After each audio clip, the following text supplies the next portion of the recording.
would take. It's as ridiculous as their matizza to think I could successfully make 6 million of anything.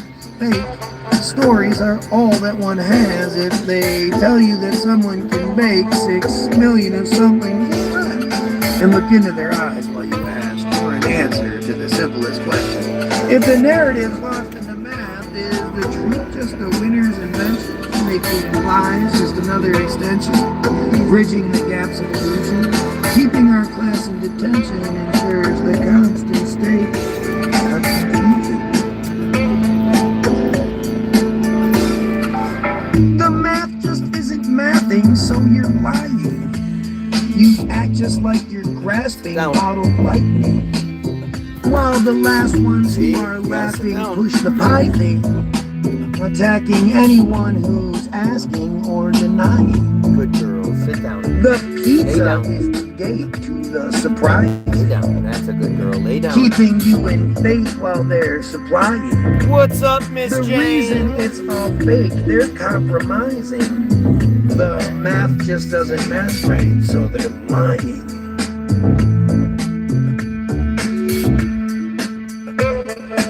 Let's just go by the numbers. Awaken from your slumber like mushrooms to a plumber. You need to grow up. You know you would like lumber. Choose wicked, smart over dumber. The juice inside the tumbler puts the poison in the cup. But let's just get back to what I was trying to figure out. Their story's so corrupt, it should only lead to doubt. Since cooking a pizza takes about 5 minutes. So it's weird because 30 million minutes amounts to 57 friggin' years.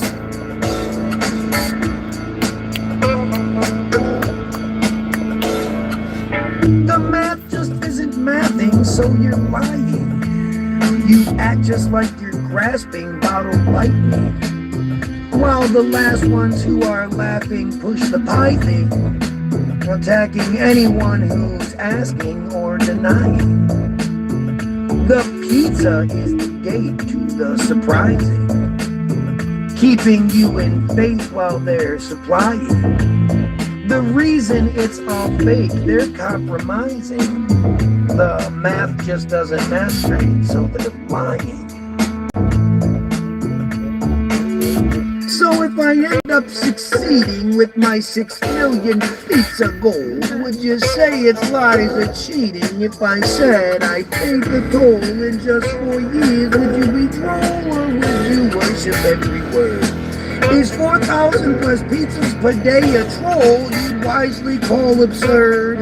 Does 3 made every minute work in anyone's equation? Are you more or less assured you have the accurate information? Someone lies right to your face, then demands you give them favor. Do you call it out as brazen or do you whip out Occam's razor? God damn it. Alright, that's enough. This is just about pizza and math. I don't know why anybody would think trash music, yeah. Everything I do is bad and wrong, I know. I should be raping children like you, right? To get your answers, that's on you. But TBG is just talking about pizza and math. TBG.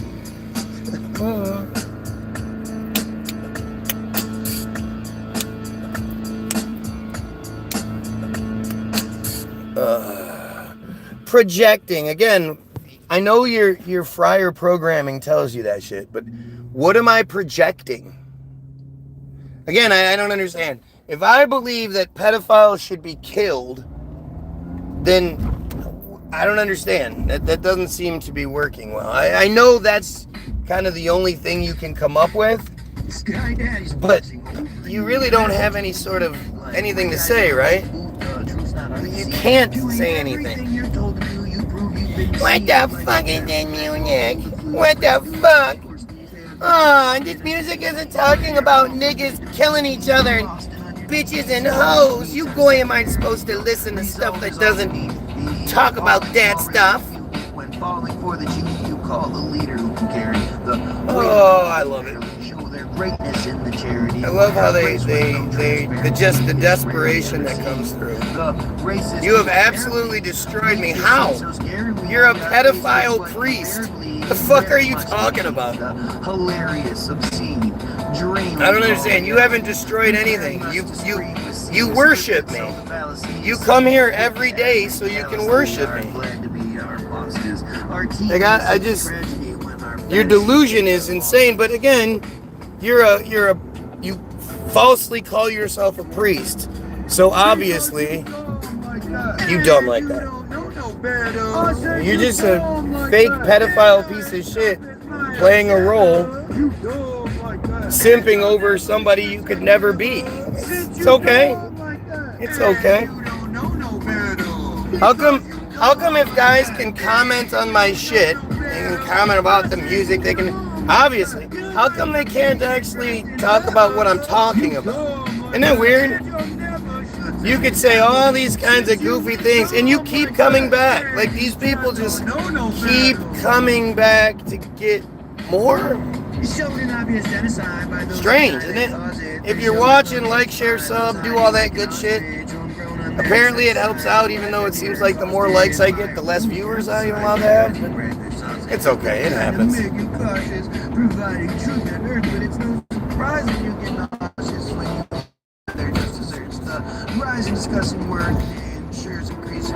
You guys are just goofy.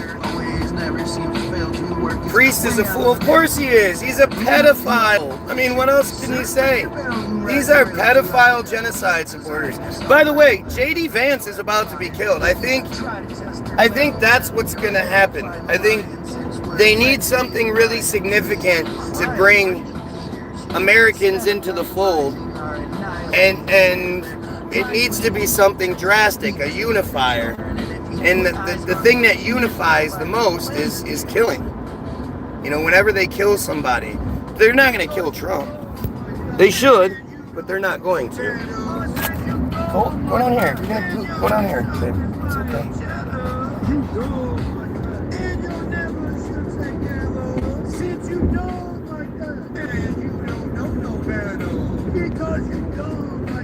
And if I were president, beer for everyone. Here, puke here.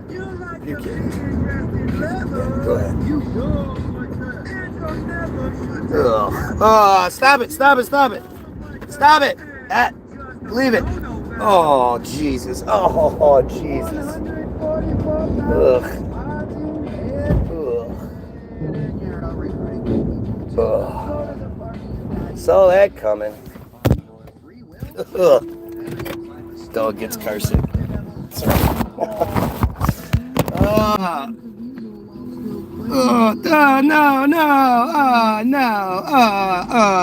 That's so nasty.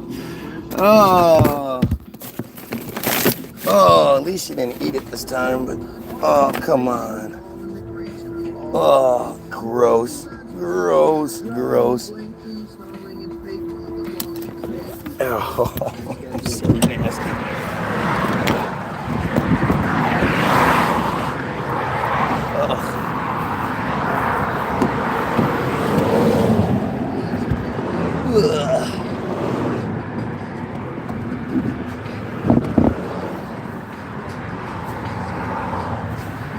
Oh, it's so nasty.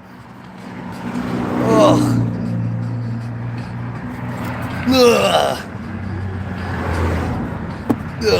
God damn. Oh, this is so gross. And I knew it was going to happen. And I didn't want to bring her. But I had to. Because the wife was leaving. Now I'm in like this super dangerous situation.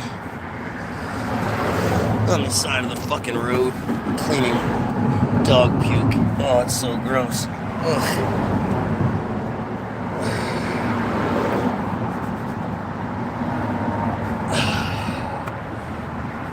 Oh, fuck!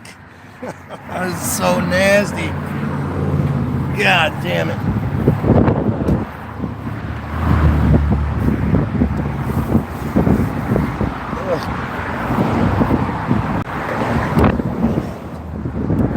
fucking knew it. I fucking knew it. Ugh, I knew she was gonna do it. Ugh.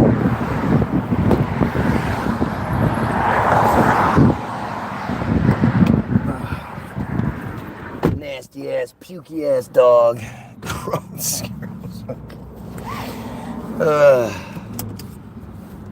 Oh, that's so gross. I'm in such a bad spot too. Let's see. Okay, driver, go ahead, drive off. Gosh, I have such a good driver. He's always taking care of things. That must have been God doing that, right? Was that God? God made the dog puke instead of, protecting children or, anything like that. God's making my dog puke because, car sickness, but, right? Right, is that how it is? Like, I know that's how desperate Christians are. Right? Christians will do shit like that. Oh, see, that was God right there. They're so desperate for any proof of their God because they don't have any. When you're desperate, you find anything. Like for me, because I'm not desperate, like if my wife tells me something like, oh shit, did you hear about this? Did you hear about Pete Hegseth doing the he did the Samuel L. Jackson thing? Did you see that? And I'm like, yeah, I don't really know about that, right? Because I don't have desperation, because I have so much factual evidence to back up everything I'm saying, I don't need desperation. Christians are the desperate ones, always, oh, that was God in this, that was God in that, or, some kind of something is their sign for God. But again, because there isn't anything. They don't have any proof. Like, you would think something that gets as much concession, as much free everything as the church does, like, you would think it would be undeniably real, right? There wouldn't be any sort of questions or anything like that. But that's not how it works, because they don't have anything. Literally, if you ask for some sort of proof from Christians, they're probably going to quote the Bible, Well, the Bible says, it's like, yeah. Outside of the Bible, find me some proof. And they don't have anything. It then becomes desperation. Even with that, like, they say that some of the proof is that even the people who didn't like Jesus were talking about him. Yeah, there's 2 stories of somebody mentioning the Christ or the Christos was hanged or was crucified, supposedly. But they're like really small little blips. And then there's a rock that has a little piece of a verse on it. And that's proof. Oh, that's proof. That's the kind of shit they always do. And it's because they don't actually have any real evidence. For me, I'm going to turn down most of the things that people try to present to me, because I have to look it up for myself. I have to check to see if it's legitimate or not. I don't just believe anything anybody tells me. And so, because of that, it's like it's this shield. It's like this armor of confidence. Matt was talking about how he has that now. Sort of an armor of confidence, an aura of confidence, because you're right. When you know you're right, you don't have to go to desperate measures. You don't have to, you don't have to avoid the conversation. Like, I will engage, I will embrace in any sort of conversation about what's going on. I don't ever fear what these people are going to say. I don't ever fear being wrong. One, because I don't, if I'm wrong, that's okay. It's probably a better thing if I'm wrong. But 2, like, I know I'm not going to be. Look, I'm just going to pick this random bullshit. He's giving free-form thought introspective of the people in the chat. It's called arrogance. What's called arrogance?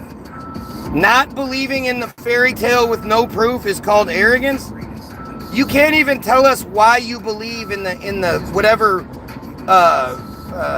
denomination sect that you do believe in. You can't even tell us why you believe what you believe. But you know that you're right and that thousands of other religions are wrong, that a lot of them say the same thing. But I'm the arrogant one. Right. The arrogant one isn't the one who consistently excuses pedophilia so that they can go to heaven when they die. I want to be able to go to heaven when I die, so I don't have to call out the pedophilia. That's not arrogance. It's arrogant to ask questions. It's arrogant not to believe in something. Especially, again, something that there's no proof of. That's how stupid and desperate these fucking morons are. Especially some fake piece of shit that falsely calls himself a priest. Don't you think if this guy was an actual priest, come Sunday morning at 8:30, 9 o'clock, he wouldn't be on here trying to, beg for my attention? Shouldn't he be busy? Shouldn't he have something else going on Sunday mornings at 8:30, 9 o'clock? Nope, not this priest. This pretend priest is always here begging for attention because I'm wrong. That's how that works, right? That's what you do, right? They come back every freaking day with nothing to say that's smart. They can't. Again, like I said yesterday, the fault falls on you, actually. If you are expecting intelligence, an intelligent response or something like that, out of somebody who's a fucking moron, somebody who believes in stupidity, somebody whose foundation for their lives, for their life is stupidity, you're the stupid one for thinking they're going to say something other than stupidity. It's all they have. They can't say anything else. By all means, somebody tell me how they're going to justify, well, God said if we didn't circumcise all the boys, then he was going to destroy the earth again because he loves us so much. Well, he said he wouldn't, he didn't say he was going to. He said he wouldn't destroy the earth again, and he would show us rainbows to prove it, as long as we kept circumcising children. Go ahead, make that make sense. Let's hear it. I'd love to hear what you have to say. I still don't understand what friar is. Well, look up F-R-E-I-E-R, and maybe you will. I don't think it's really that hard to deduce what I'm saying when I'm talking about friars. The chosen friars, the supreme, superior, better than everyone people chosen by God. Come on. Let's just agree that you're a prick. Okay. We'll agree that I'm a prick because I think pedophiles and we Goyim should unite and overthrow the friar control scheme. What an asshole I must be. Like, again, you can't actually have any of these discussions, debates, whatever, because you just don't know what you're talking about. You don't know enough of your side to argue against me. I know more of your side than you do. And that's how this, that's the worst part about this is like, it's like spinning tires, man. Again, expecting intelligence from stupidity, how? What am I going to get? Oh, look, the rabbi character who thinks it's an act of God to rape children. He said raping children is an act of God, is now here just making pedophile pizza jokes. Because I'm wrong, right? I'm wrong. That's why there are people making pizza jokes on a feed talking about killing pedophiles. Who do you think that really is? Do any of you normal Goyim make pedophile jokes? Does anybody on here that doesn't rape children make pedophile jokes? Who the fuck makes pedophile jokes outside of pedophiles? I mean, again, this seems like common sense kind of shit to me. I'm always sort of lost in this particular part of the conversation. Does anybody really question what's going on here? Look at the response. Nobody comes in here to tell me, oh, you're wrong about the friars this, or you're wrong about Christianity that. You said this and you're wrong about that. They never say anything like that. But they come in to make pizza jokes. They come in making pedo jokes. Is that how that works? I still love a good juicy pizza. Seriously, I wish I could find that guy so I could fucking stab him in his face. Like, what a disgusting piece of shit. But this, I mean, it's not surprising. Nobody should be surprised. You're so pissed over a baiter. Just ignore. Why would I ignore somebody proving my point? Again, who makes, pedophile bait? Who thinks pedophilia is something that should be anything but completely obliterated? No jokes, no comments, none of it. Who doesn't think that way? Like, I guess again, I'm just confused because I can't possibly relate to that. And like I said, I appreciate the fact that somebody is dumb enough to fucking come here and prove my point. You know how much more difficult this would be if I didn't have people who get up, who set alarms every day to prove the point? These fuckers are like the worst possible. Just the worst possible, people in the world. And you have to ask yourself, like, who is behind that? How many of you would emulate that situation? How many of you would make pedophile jokes? How many of you, any of it? Just any of the weird fucking shit. Does anybody do that? Do any of you do that shit?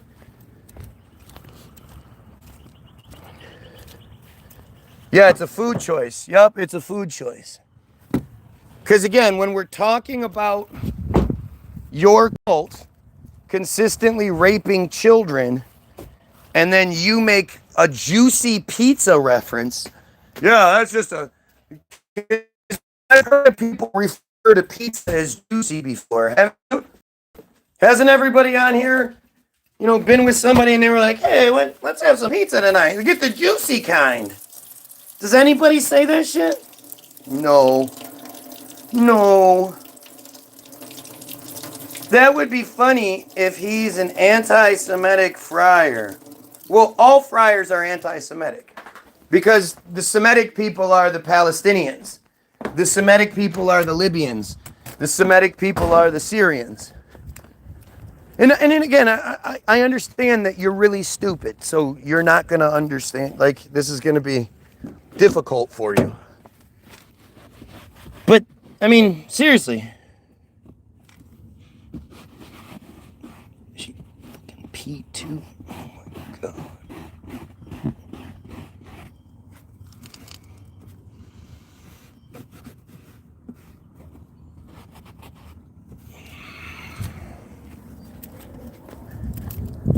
Yeah. These fucking, these friars are just the worst people ever. And that's what you need to pay attention to, right? You need to pay attention to the evidence they provide you. Does anybody really think they're going to come out here and be like, yeah, that guy's right about everything. Yeah, we're super pedos. No, of course he's not. So you have to look at what he does present. Does he deny any of it? Does he argue against anything I'm saying? No, they just make pedo jokes because pedo jokes are funny to them, apparently. If you can show me anybody else that that falls into this sort of scenario and falls into this sort of situation, I'd love to talk to them. I'd love to talk to anybody that feels like they're capable. Because anybody that's been here for any length of period of time, we all know who the fake rabbi character is. We already know he's a pedophile piece of shit who needs to die. Like, I don't have any quorum saying that. These motherfuckers need to die. And yes, I absolutely encourage anybody who can find him to do so. Find him and ask why he makes pedophile jokes. Because nobody I know does, and nobody I associate with does. I wouldn't be associating with you if you were somebody that made pedophile jokes. All right? Like, who think about it? Just think about it. What's your proof? The chat? What proof do you need? What proof? What do you want proof for? Do you want proof that the friar cult is its foundation is pedophilia? Because that's literally all they do. It's from Matitza, from 8 days old until, I mean, it's pedophilia is their bread and butter. It's what they do. It's how their whole thing progresses. Again, all you need to do is look up Matitza Bapé, look up soul correction. They don't hide it. They're actually pretty proud of it to a weird extent. Like, they're proud of it, but then it's like, have you seen the kid that walks around with the Goyim shirt on? And the friars attack him left and right and say that his shirt is offensive. He has a shirt that says Goyim, and they say that it's offensive. They say it's offensive. But, I mean, again, everybody that's here needs to understand. The guy that's here, the rabbi guy, said that raping children was an act of God. He said it's not rape, it's an act of God. Think about that. Think about the type of mentality it takes to say such a fucked up thing. Raping children is an act of God. Right? Yep, now I'm doing this, and now I'm doing... Everything I'm doing is wrong. How come if I do it so badly, why don't you guys just make your own channel where you do it better? I'm still waiting for one of you cowards to make a Guy Williams Sucks video. You keep saying you're going to, but then, like everything else you do, it just turns out to be a fucking lie. And nothing happens. So. And these are fucking pedophiles, man. These are flat out, straight up fucking pedophiles. And it doesn't matter what, what thing you like. I don't say anything just to say it. Like I say, I don't rely on desperation. And I can back everything I'm saying up. I don't need to. Like again, this dumbass said raping children was an act of God. I don't need to make that up. I have a screenshot of it. Right? I can show you guys. There are people that are on this feed that saw him say that shit. I asked him, what about the Talmud and how it says that Goyim who rape children should be killed? But if a friar rapes a child, if the child is less than 3 years and 1 day old, it's akin to a poke in the eye, and it's nothing. If the child is 3 years and 1 day and older, then the rapist is required to pay the family of the victim the full dowry which is generally 50 shekels or 100 dinars. And once they pay that, the victim now belongs to the rapist as like a slave wife kind of thing. Like Rabbi Shmuley's mom. Just ask Rabbi Shmuley about it.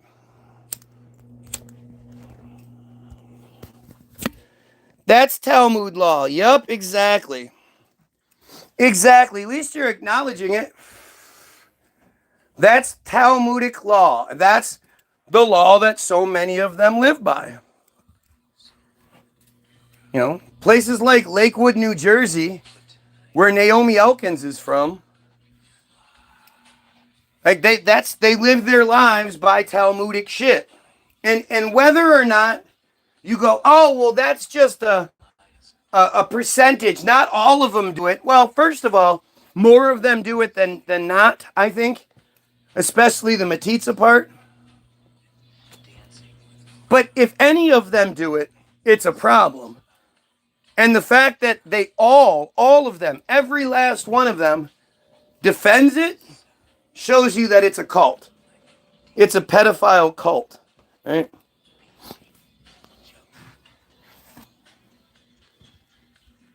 There's no law in the Talmud rendering it morally necessary to engage. See what I mean? Like, what? This is the kind of shit this is that desperation. There is no law in the Talmud rendering it morally necessary to engage in SA. Nobody said anything about morally necessary. It's just what you do. It's just what you do. At 12 years old, the girls are generally betrothed to someone who's at least 10 years older than them. And from 12 to 13, it's like the betrothal stage. At 13, they become an adult. And they get married and they start popping out kids. It's pretty fucking simple, man. Oh, look, Joey I was so waiting for Joel to come through and prove what a lying piece of shit he is. And there he goes. You guys remember yesterday when Joe said, today is my last day. I'm getting pulled from this operation. Today is my last day and I won't be back. Oh, I knew it. I've been waiting for it.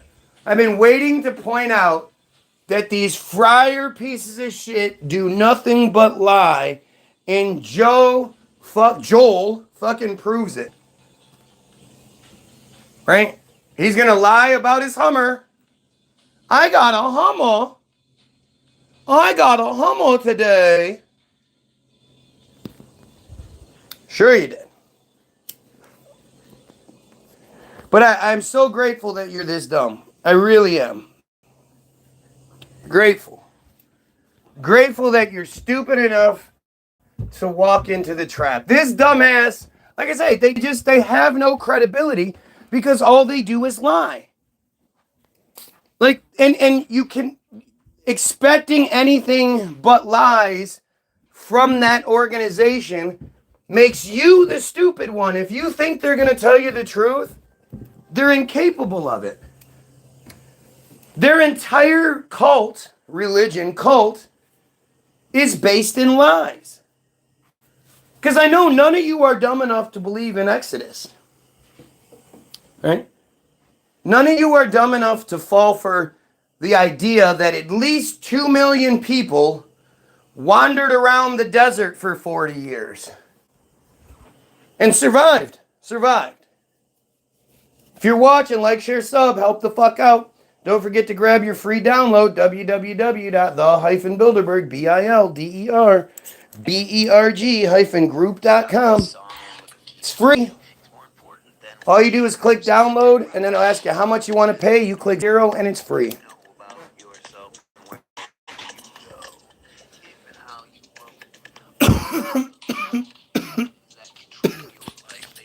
Look at this dumbass. In fact, you're the one who's constantly lying about my cult and falsely accusing me of crimes, you fucking pedophile piece of shit. It's an unfair and unjust mischaracterization of the friar people. Again, why don't you pick something that I'm wrong about and tell me instead of crying? Right? Instead of the constant crybaby that proves the point, why don't you debunk something that I'm saying? Tell everybody how soul correction isn't real. Soul correction, where every 2 weeks after a Torah lesson, the community gets together and the adults stand in a big circle naked, chanting psalms,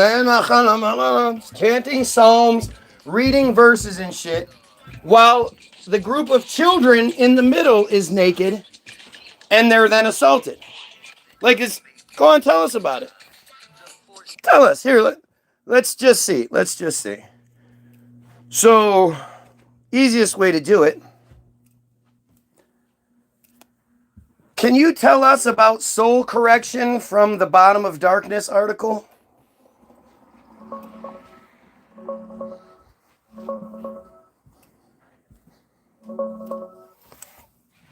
In that Israel Hayom article, soul correction is what abusers called their ritual ceremonies. Naked parents and kids standing in a circle reciting psalms, with a child in the middle for group sexual abuse. They framed it as spiritual purification, or the Great Correction, where suffering supposedly purifies the soul, atones for sins, or brings redemption.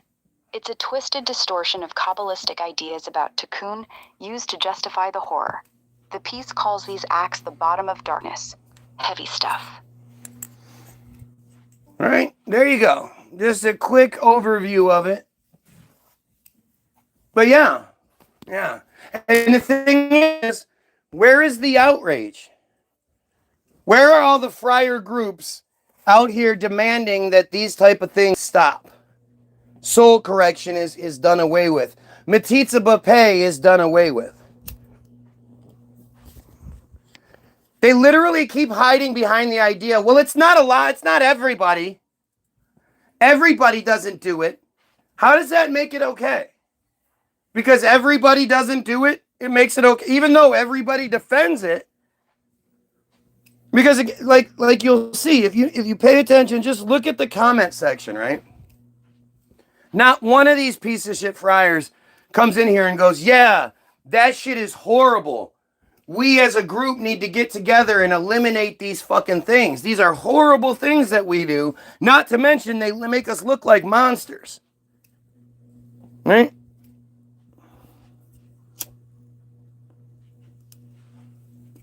Interestingly, the rabbi suddenly says, praise Baal. Why would he bring that up? I didn't bring that up. Did you guys bring that up? Praise Baal.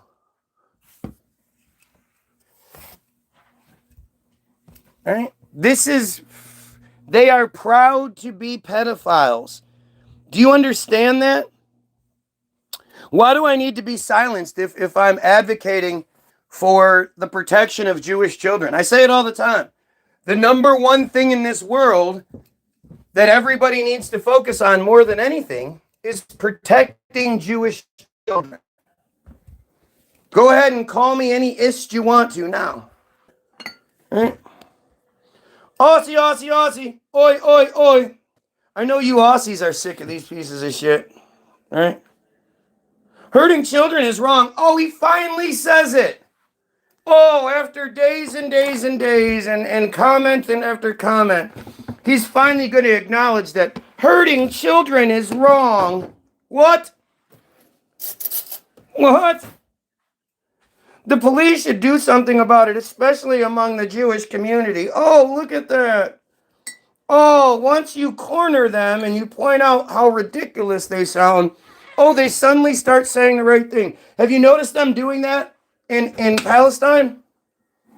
You're starting to see all these friars coming out and being like, oh, we support Palestinian rights, and oh, we don't support the Israeli regime and what they're doing. And have you noticed that? There's been a lot of that lately. Why do you think that is? Because they weren't saying these things, 5 weeks ago, a year ago, 2 years ago. They haven't been saying these things for 78 years. As a matter of fact, they say the opposite. But suddenly, now that Israel is losing, now that their future is not nearly as certain as it used to be, now they're suddenly noticing, oh yeah, we are opposed to the... Shut the fuck up. The thing is, and this is the part most people don't understand, they are hiding behind the genocide. The genocide is the distraction. And I know most people would be like, what? No, the genocide is the thing. No, the genocide is all over TV. They brag about it every day. Every day you have new videos of bitch-ass piece of shit Netanyahu bragging about another part of the genocide that they successfully completed. Right? It's fucking crazy.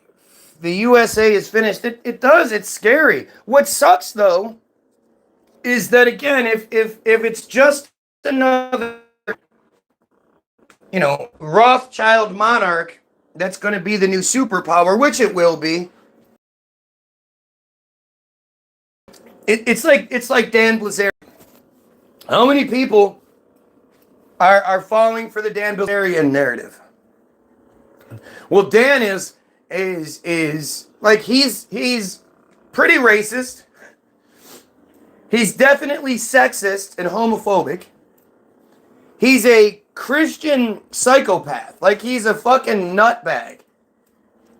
He was on an episode of the Hodge Twins, and they said to him something about, well, wasn't Jesus a Jew? And he said, well, I prefer to think that he was a Palestinian. And then the Hodge Twins was like, well, maybe that's why they hated him so much. Huh. But Dan Bilzerian is going to change the fucking narrative so he can believe it. How do you stop looking at the truth when it gets to when it comes to Christianity?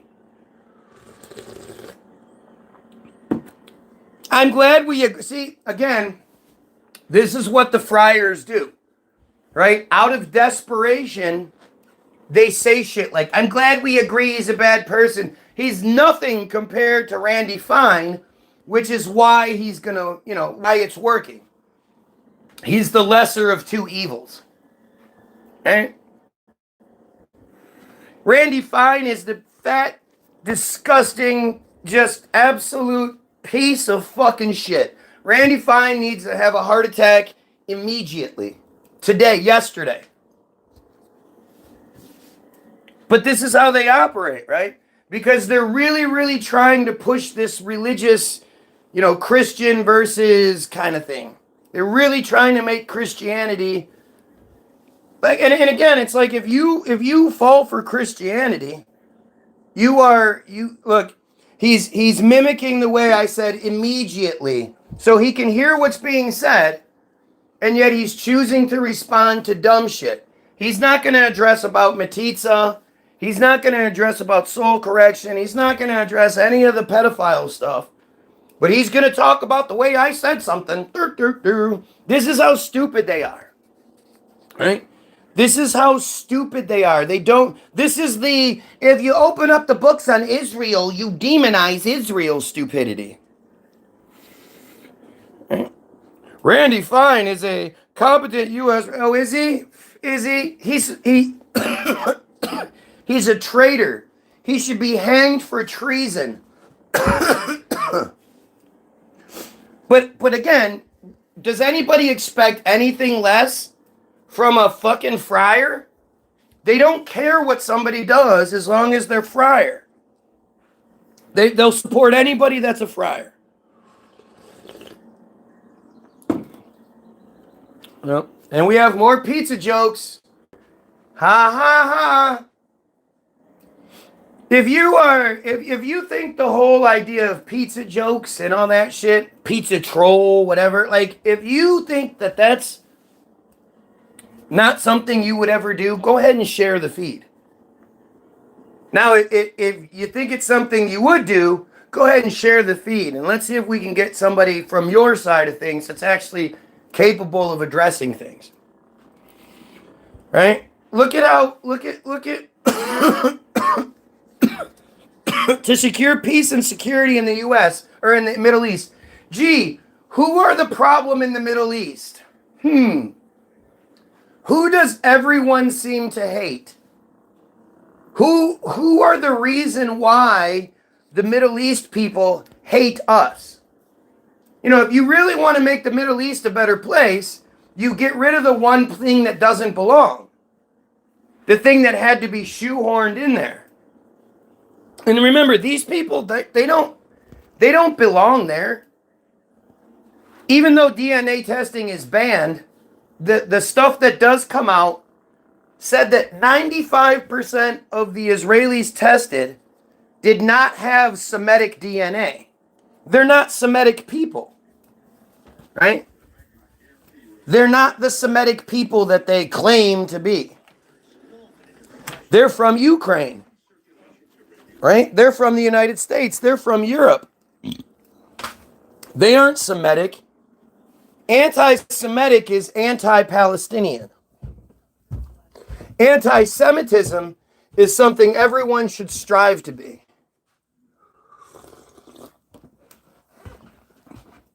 Everybody should be proud of their anti-Semitism. Because Semitism means policy or predisposition favorable to friars. And nobody should be given favoritism, policy or predisposition favorable to them. No religion, no cult, no group, no race. And we're not talking about a race, just so people understand. The friars aren't a race. They're a cult. But no cult should get any sort of Semitism or favoritism. And just because I know how these crybabies like to lie, this is the one time I always do this. So let's go here, Google machine. Semitism definition. Pull up Merriam-Webster.com. Semitism definition and meaning. Semitism. See, no funny business. Semitism. We are on the Semitism page. Semitism. See that? Semitism. Okay. Number 1A, Semitic character or qualities. Number 1B, a characteristic feature of a Semitic language occurring in another language. Number 2, policy or predisposition. Semitism. Semitism. Policy or predisposition favorable to friars. You get it? Semitism. Do you understand? There's no confusion here. Semitism is the worst thing that exists. You know, Semitism is what leads to everything else. That's why when they cry, they always cry about you being anti-Semitism. They never say anything about anti-friar, right? You never hear anybody say, oh, he's anti-friar. When that's what they're sort of implying, is that you're anti-friar. But they don't care if you believe in their thing. They don't care if you accept their tenets, if you even know their religious bullshit. What they care most about is that you practice Semitism. That's why they always say it. They need you to be in a position where you believe that policy, the rules and regulations, and predisposition, if your mom's family all has cancer, even though you live a good life, no drugs, no smoking, no drinks, no nothing, eating raw food and all that, you still have a higher chance of having cancer because of your predisposition to having cancer.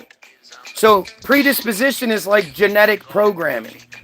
Semitism means the rules and regulations and our genetic programming is always going to be favorable to them. Doesn't that sound like a great deal? Doesn't that sound fantastic to be the people on the winning side of that?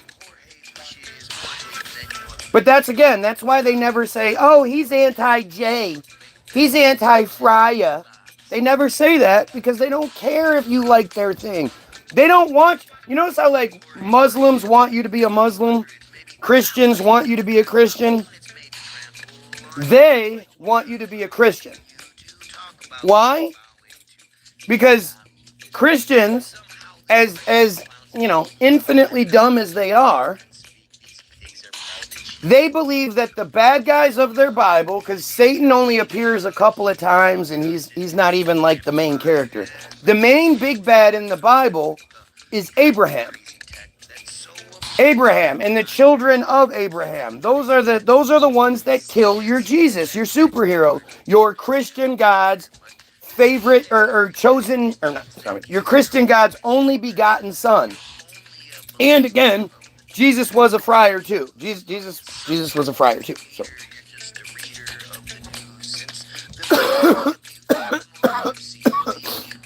They want you to believe that the people who killed Jesus, the superhero, the Christian God's only child, are also your Christian God's chosen people. A completely different religion is Christian God's chosen people. And that religion, that cult, actually hates you. Thinks you're just a cattle. Thinks you're a goyim. Thinks you're one of 2,800 slaves.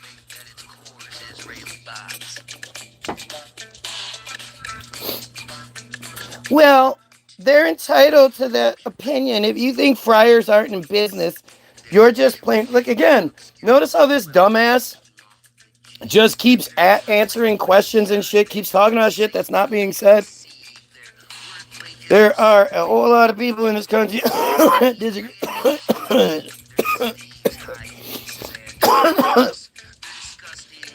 Yeah, their illusion is falling apart. And I think they're fucking terrified.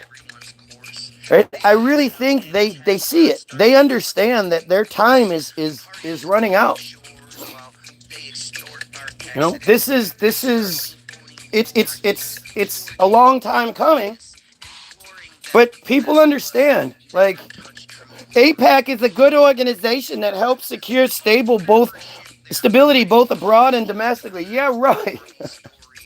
Again, as far as like any sort of danger that faces the U.S., as soon as we said fuck Israel as a country, we would be embraced by the rest of the world. There's not another country outside the Jewish Autonomous Oblast that would be like, what are you doing? That's wrong. Don't do that. It's an advocacy group. Nothing more. Yeah, the AIPAC Policy Conference. The AIPAC Policy Conference happens every single year. And it's the most attended, more government officials attend the AIPAC Policy Conference than anything else outside of the State of the Union address in which they're required to be there. More people go to the AIPAC Policy Conference. They for a week, they rent out a hotel, like an entire place. Everything's secrets. All the cameras are shut off. All the cameras are shut off to us. They're not available to us. Obviously, they're still recording. And in 2016, both Trump and Hillary took a break from their campaign so they could speak at the AIPAC Policy Conference, where neither one trashed the other one and both pledged their allegiance to Israel. Like, it's funny because you'll see this dumbass will bring something up. I'll wreck it and then they'll go to something else. Because they just can't fucking... They can't actually engage. There is no debate to be had. They say dumb shit and then I destroy it. And they say more. Like, I appreciate them being here, honestly. They keep bringing up stuff that I mean to talk about but forget. So every time they bring something stupid up like that, it's to my benefit. It never works for them. There's nobody on here that isn't a friar and thinks APAC is a good thing? Nobody. Ken just needs attention, right? He's too dumb. I've tried actually going back. He's just dumb. He's fucking dumb. He's one of these Christians. People, you ever notice how when you try talking to Christians about what they believe in, they start speaking in another language? You're a blasphemy, and denying the Lord Jesus Christ will be your one-way ticket to hell. Who fucking talks like that? They just start saying goofy shit. But and when it comes to like you present them with facts, they go, no, I don't like that. I'm gonna just keep saying the dumb shit. Jesus, Lord, the Jewish Messiah and a teacher. The Christians falsely worship. Why would I block Ken? I don't, I love that you guys see the stupidity that comes my way. They know I'm God to them. They know they're only here because I allow them to be here. They know that. And they come here and they just beg for attention. And in doing so, they make me look like a champ. So I'm okay with it.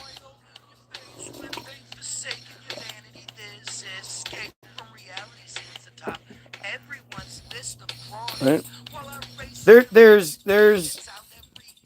It's just stupidity. I mean, look we have another person on here talking stupid. Who pay for prayers to follow God and hearing and reading the Gospels? It's a fraud. People forget that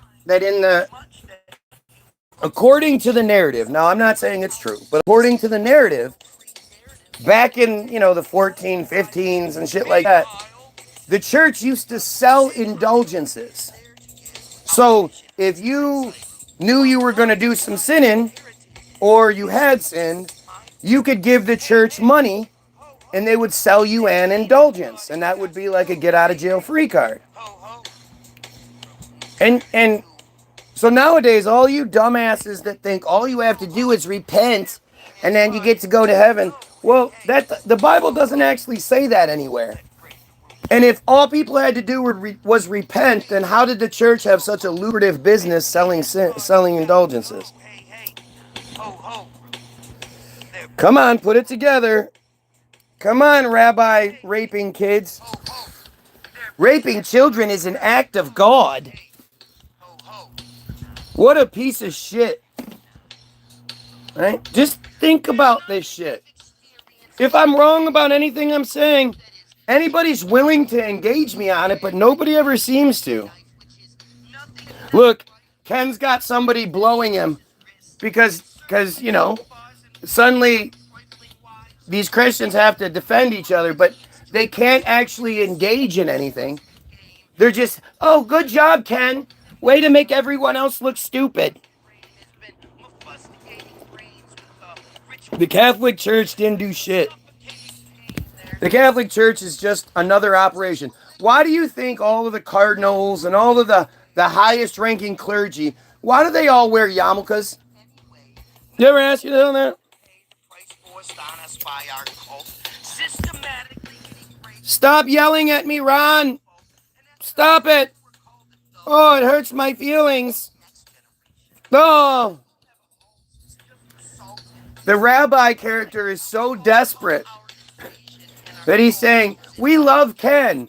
Really? Really, that's weird. Interesting. Almost like you guys are all working together. What's that? What's that? People don't understand? Well, here, let me help you understand. We're gonna go with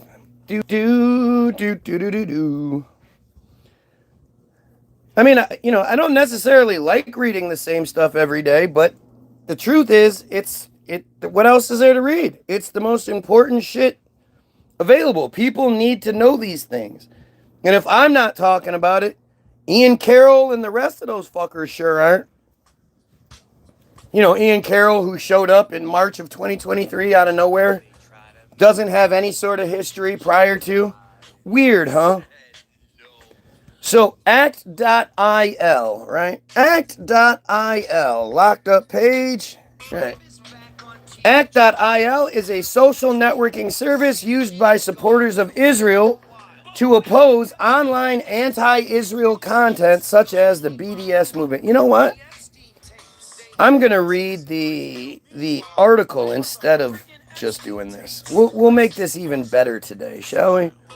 Because the article is even more in depth.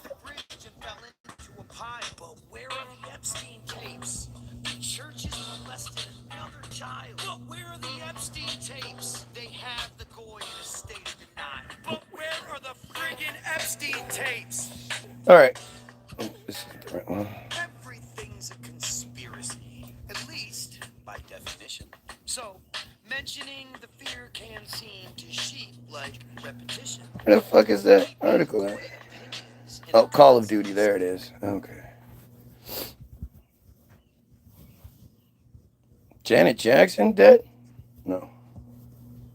Latoya Jackson says Sister Janet kindly declined to be portrayed in. Who gives a fuck? Alright, so I'm gonna have to put it back on. We'll go with Epstein tapes again. Let's start. Epstein tapes is so good. Alright, so Call of Duty, right?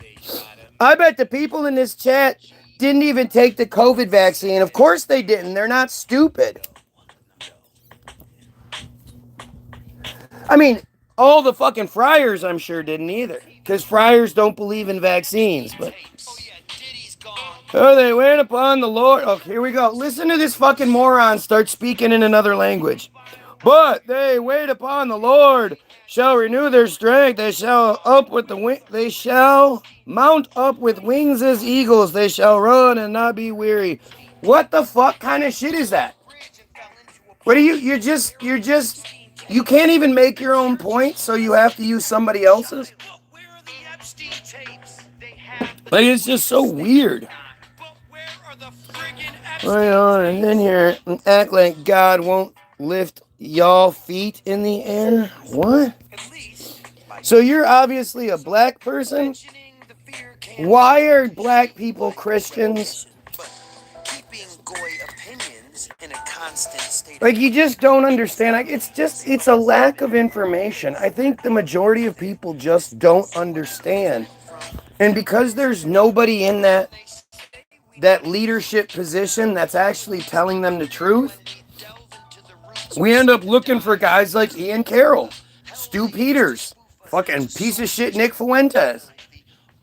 You know, like, we end up going to these other sources because we know that what we're being told isn't true. And we've been so browbeaten and abused that we don't think we're good enough. Like, if I sat here and I told you guys need to watch this other feed, right? There's this other guy who's really well-spoken. He's really smart. He looks everything up. He backs everything he says with evidence. You know, he looks at things differently, but it all makes sense. And he's kind of easy on the eyes as well. Everybody be like, yeah, I'll check it out. What's the link? Wow, you really like that guy, but you must for a reason. What's the link? If I say, hey, I'm that guy, everybody's going to be like, oh, you're so arrogant. Usain Bolt shows that he's the fastest man to ever fucking live. And he's got to give his credit to Jesus. Because it wasn't that he decided at a young age that he was going to work really hard. Because it's not like he was just naturally the fastest man. He had to work just as hard as everybody else did. He made those choices. God had nothing to do with it. And yet, we'd be upset if Usain Bolt was like, man, you know, I sacrificed so much to be here. My family sacrificed so much to be here. I put in so many hours and gave up so much just so I could win this medal. And it's been a tremendous effort on myself and my family's part. And I want to thank them and just say, hey, you know, if you work really hard, you can do great things.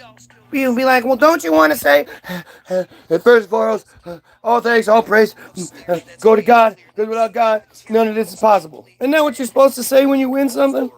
Our serial defeat ends with our Goyim glory. Like, this is how this whole thing works.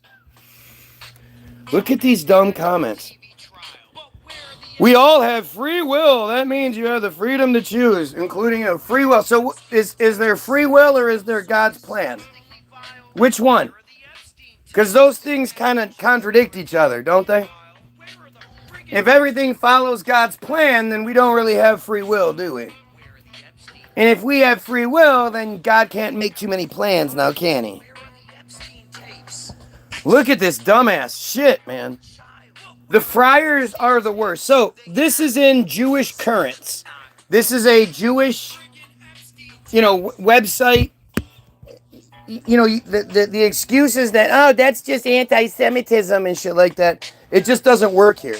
Jewish Currents is Jews top to bottom. Editors, reporters, photographers, the people that run the websites, all of it. It's all them. There's none of us are there. So the typical excuse that you have doesn't work here. But Call of Duty. This is from Daniel Lark in August 10th, 2020. An app called Act.il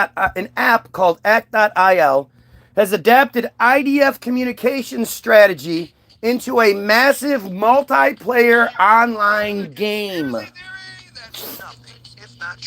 This year, on Nakba Day, the annual May 15th commemoration of the mass displacement of Palestinians during the establishment of the State of Israel. Why is it called the State of Israel? Outside of them being the 51st United States.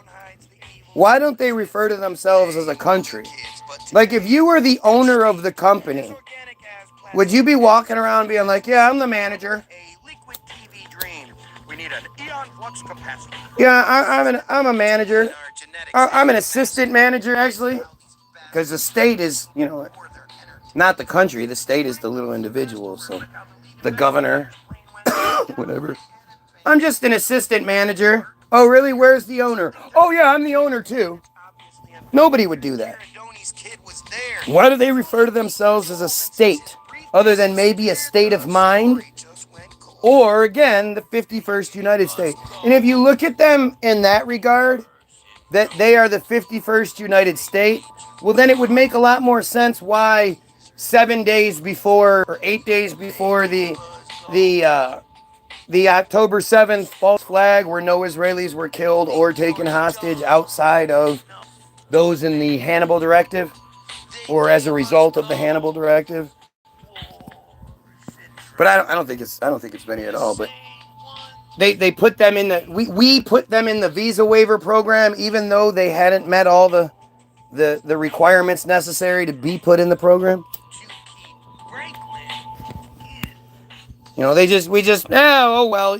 promise. Hey, look, we have somebody that's a proud pedophile here, right? And they're so stupid that they're showing you exactly how dumb they are. Like, Trump, period. Best, period. President, period. Ever, period. That is a stupid person's sentence. Like that, again, that is a pedophile. Joined 2 years ago, has no subscribers. Meh. I wonder if it's this. I wonder if it's Act.il. You guys, I'll keep reading and you see what makes sense to you. Palestinians gathered on the internet to remember their history and to remember to remind the global public of their struggle, unable to meet in person due to COVID-19. Activists arranged virtual reality tours of Gaza and the West Bank, shared personal and family stories, and promoted hashtags to mark an historic trauma and its present ramifications. Interesting, huh? Interesting. Oh no, you're a pedophile. You're a Trump supporter. People that support Trump are pedophiles. You basically out yourself. Because it's only a pedophile that looks at Trump and sees everything that he's associated with and goes, he might have some things in his past or some skeletons in his closet, but everybody deserves a second chance. Yeah, no. Anybody who doesn't rape children thinks that people that rape children should be put to death immediately. Nobody's like, oh, let's just put them in prison for a while or forever. Let's just pay for them to be in a protected wing of the prison where they can learn how to do their craft even better. Right? Nobody says that. I think it's rude to come at Friar people like that. I'm part Friar and I'm not doing any of that stuff. Yeah, but you're defending it, aren't you?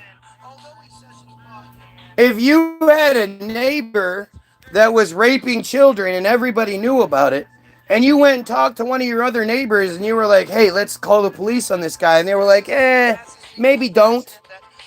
It's okay, like it's not that big a deal. Don't do it, okay? Don't call the police on them. Would you think that person was innocent, or would you assume they're involved? Right? They're pedophiles.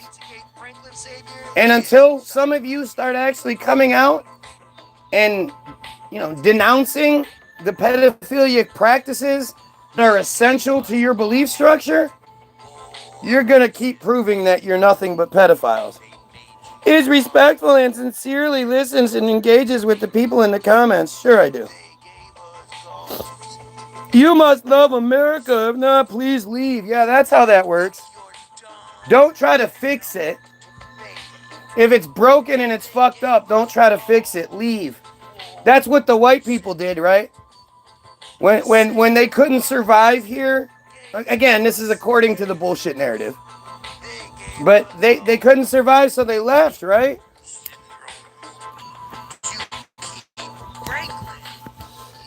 I love when stupid people come on here proving how stupid they are. Are you still on the register? Yep, I'm on the register. Find it. Prove it. Show it. Make the Guy Williams Sucks video where you're doing the same thing I'm doing, but do it about me. Debunk anything I'm saying. Prove anything you have to say. Show any, whatever. And I'll play it live. Funny how I've been saying this for years now. Offering to give you the platform to talk shit about me. And none of you take it up. There's only been one person that's one group that's taken up the challenge of making the Guy Williams Sucks video. And it does nothing but prove I'm right. You guys want to see it? I want to see it again. It's such a good video. I want to see it. Let's watch the Guy Williams Sucks video, shall we? Because, I'm so worried about everything you guys do. So, just so you guys can see it, this is who makes the video. This is what they call themselves. The Jew Crew. Okay? Let's check it out. The Jew Crew has 24 subscribers, 15 videos. And then they have Guy Williams versus Rogue Gooner. Guy Williams talking shit about a 12-year-old girl. Guy Williams responds to the Jew Crew ad. Cool sub-edit guy, yeah, I guess. Guy Williams again. Me finding Guy Williams, not Guy Peace. Or Pierce, not Guy Pierce, okay. Guy Williams again. Now, this is the Guy Williams Sucks video. Remember, I'm saying make a video where you're doing what I'm doing. Where you show your face and you're talking shit about me. I want to see what you have to say. This is what they came up with. Let's see. Wait. We got to go all the way to the beginning for you. So this and this has 97 views on it, and I would imagine fucking 30 are mine. So I've been saying this for over. All of you are welcome to prove you're not bots. I've been saying this for over a year. All you have to do is make a video called Guy Williams Sucks. And you're going to make one tonight. Let's see it. I can't wait. I bet this is another one of these empty promises. And I'll show it on the live feed. So now this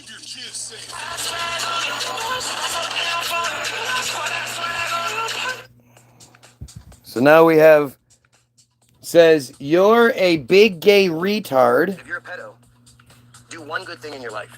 Make the world a better place and kill yourself. Okay, now this is me take Williams after taking his own advice, apparently. Okay. Now we have some Jewish propaganda spliced in there. Now, of course, understand that what you're seeing is that someone has cataloged and time-stamped all of my videos across multiple platforms. You're going to see videos from Facebook, from YouTube, and from Instagram. And I barely use Instagram. So the one video, the videos they got from Instagram, you know, that's dedication. Okay? Somebody has taken the time to save and timestamp where I said something that hurt their feelings. And you're going to see what I mean here in a minute.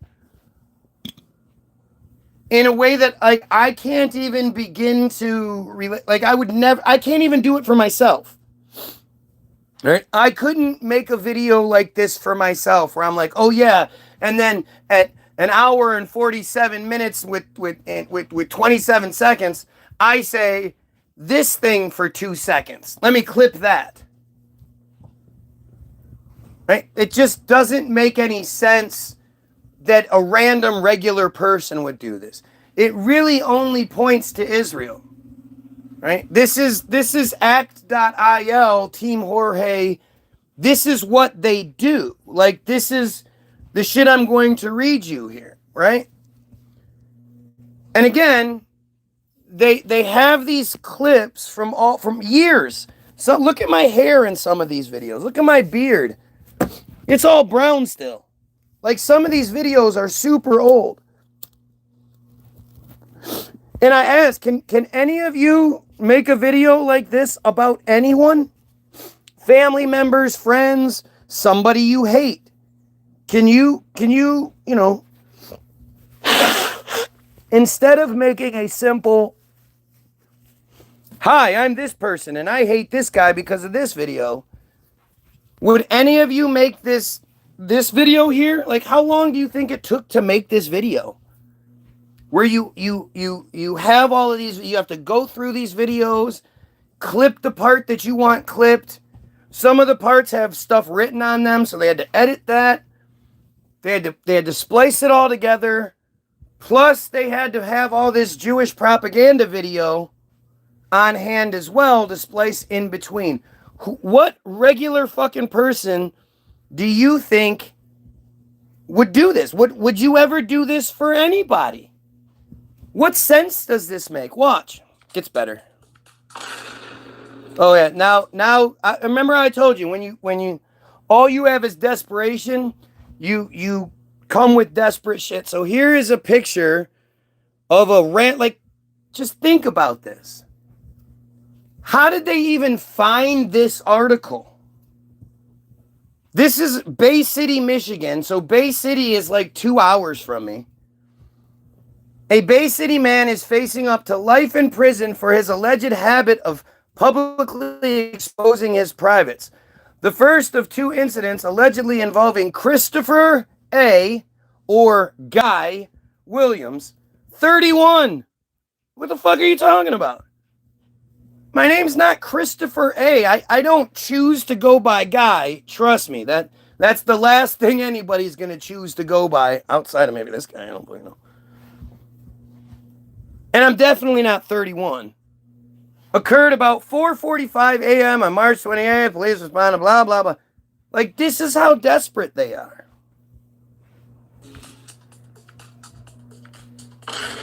Oh! Yep.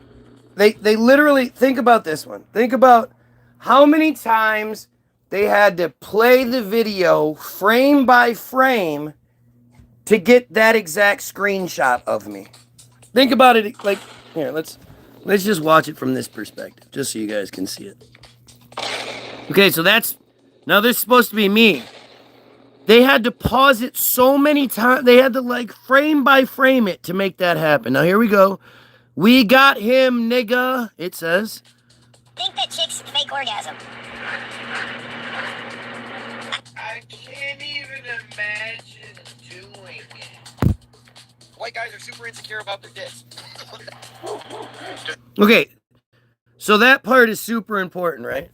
So I say, I can't imagine why females fake orgasms. I can't imagine doing it. I would feel so stupid faking an orgasm because, you know, it's pretty, all that stupid shit. Like, I would feel dumb faking it. I can't imagine doing it. And I said, you know, why would women do that? They say, it says, why would he ask that question? And then another clip from a different thing where I say, white guys are insecure about their tiny dicks. And it said, here's why. Like, is that supposed to make me look bad? Right? Is that supposed to make me? Like, that proves my point, doesn't it? And then immediately it jumps to this. Does it make Jews better? Makes the Jews different. It's so strange. They used paragliders to cross. This is what he supports. One flying here, right next to a barrage of. Now we're showing fake footage. Because I think this is the, so when people started to be like, hey, the idea of flying go-karts, you know, Hamas used paragliders, flying go-karts to breach Israel's world-class defenses, yada, yada, yada. The world started to be like, are you fucking kidding me? Come on, that's the dumbest story I've ever heard. Thankfully for Israel, Hamas had a training video that they uploaded to Hamas.com. I don't fucking know. But they uploaded their training video showing them training on these flying go-karts, just in case anybody didn't believe Israel's narrative. That's what you do, right? This is what he supports. Look, they're flying in a row perfectly. Training video. This is just some stupid clip. I don't even know what this shit says. Ian Bernardo is walking around. Ian Bernardo is. I'm making fun of Ian Bernardo. Do you guys know who Ian Bernardo is? Ian Bernardo is the IDF soldier who was a contestant on both So You Think You Can Dance and American Idol in the same, like, he was one of the rejects. And he was this fucking overtly gay, like, super, super stupid, fucking goofy ass character who was one of the first people that was interviewed. And for some strange reason, both shows decided to highlight him in their rejects department. And apparently, me pointing it out and talking about how he's an IDF soldier, well, that really bothered them, apparently, because that makes sense, right? Here's me kicking my cat, apparently. Cow! What are you doing, you stupid ass? See how I just kicked my cat? No, she was 18, 19. She's older than that. See, I don't know the story. Caught that nigga JB lacking. Now, we're going to show a picture of kids getting killed. And then this, that's me. Now we need some IDF propaganda. Lots of IDF propaganda.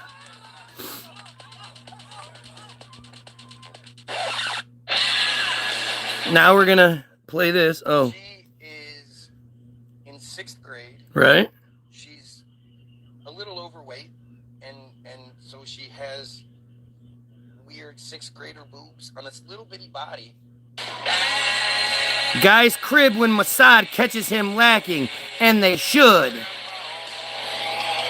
Now it says, you're, no apostrophe, you're a pedophile guy. Respond to this video and I will confront you face to face. Prepare for war, you fuck. Take out your wiener, you coward. And then the last bit is just that Alice in Chains song with nothing. I was talking about how that girl, her parents are doing a tremendous disservice by not addressing the fact that she's a little overweight, and they're not putting her in proper attire. She's not in a training bra or anything like that. That's what the point of that was. But they clip it. So I guess it sounds, I mean, I didn't even, again, I'm saying weird 6th grade, like weird, there's nothing positive about that. Like I don't, but this is what they do. Now, ask yourself, could any of you even make that, could any of you make that video about me right now? Any of you who aren't, obviously aren't friars and part of the bullshit, but could anybody, especially, would you make that video instead of just making a simple talk to the camera video? Matt, what's up, buddy? No, you couldn't. And Matt's actually a pretty loyal follower at this point, right? You don't have, every time I've said something that you either liked or disliked, saved on some other platform where you can pull from it along with a whole bunch of IDF propaganda. You don't have all that already ready to go? Toddlers? You know what a toddler is? Yeah, I'm definitely doubling down on it because I don't have anything to hide. Me saying that parents should be more responsible for their kids is definitely not something I'm embarrassed of or ashamed of or anything like that. So nice try though. And this is, again, when I keep telling you, desperation leads to desperation. Like, it leads to stupidity. Right? If I was wrong about anything, they would just say so. This other dude, this guy, the red guy, whatever, he's been here forever. He's been here for such a long time, watching every single day. At one point, he tried to be the good Christian, but he just got his ass kicked so bad that now he just pops in and says, like, these weird, stupid things. And of course, all these guys, they're not trying. YouTube is suggesting my video to them. Even if they say that they don't like my video, even if they block me, YouTube is still going to suggest me, I guess. Right? Is that the cowardly bullshit that you're going to say? Do you guys understand that you've been taught that the conspiracy is some big complicated thing that you can't possibly understand, and supernatural, Jesus, God, the devil, blah, all this other bullshit. You've been taught some of the dumbest shit, right?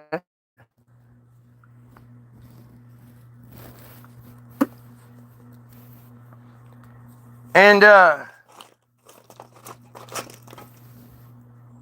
you just willingly accept it.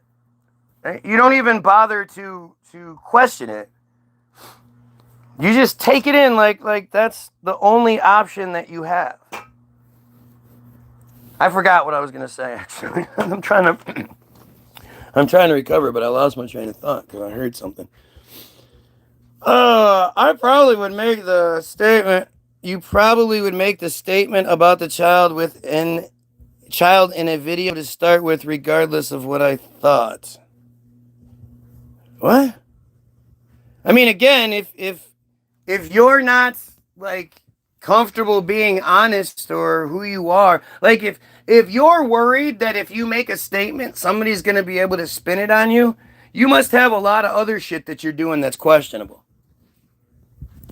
There's not a real person out there that honestly thinks that I'm some sort of pedo in any way. It just doesn't work that way. Nobody goes to the lengths that I go to, throwing away their chance at any sort of success and all, saying what I say just for the shits and giggles of it. If I just wanted to be successful, I'd sit here and tell you guys how great Jesus is. Oh, Jesus is wonderful. Jesus is the best, and blah, blah, blah. I'd sell you what you already buy.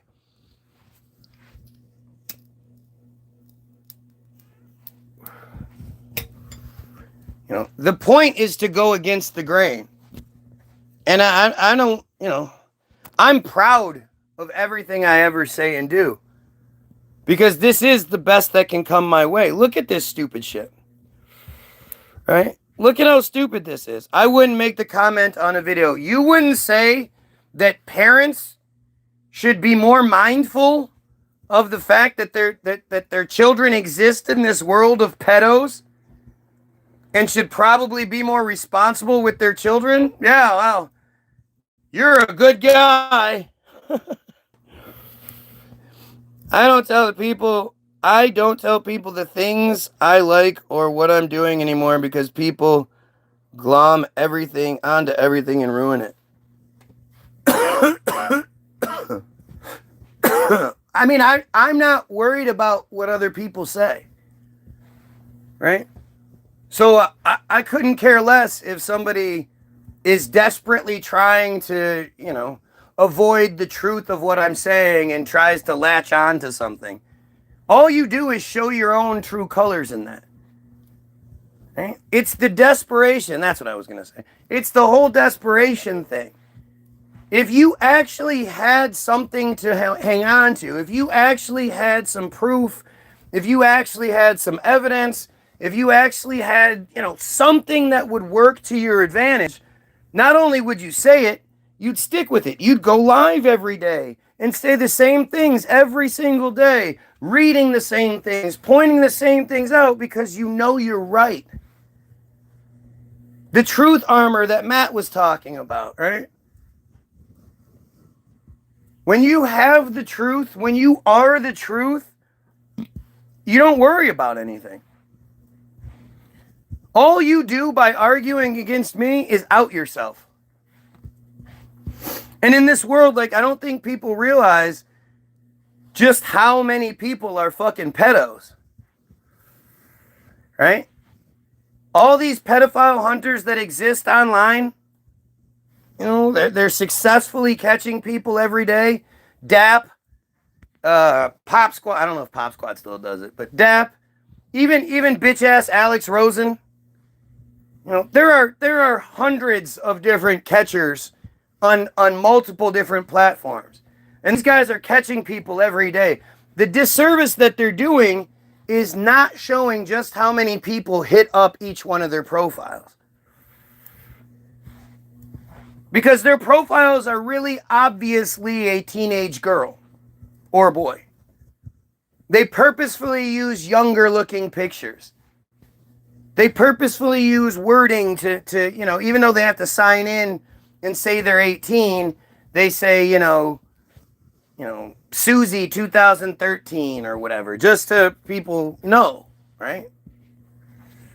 They don't hide that shit. So anyone that hits up that profile is a piece of shit. You don't hit up the fucking teenage profile. Oh, I just wanted to talk to them. I just wanted to see how they were doing today. I was just chatting with them. Anyone who hits up that profile is disgusting. They have nefarious intentions. They have pictures on their phones. At the very least, they have pictures on their phones or in their computers. And that's everywhere. You have family members. You have friends. You have neighbors.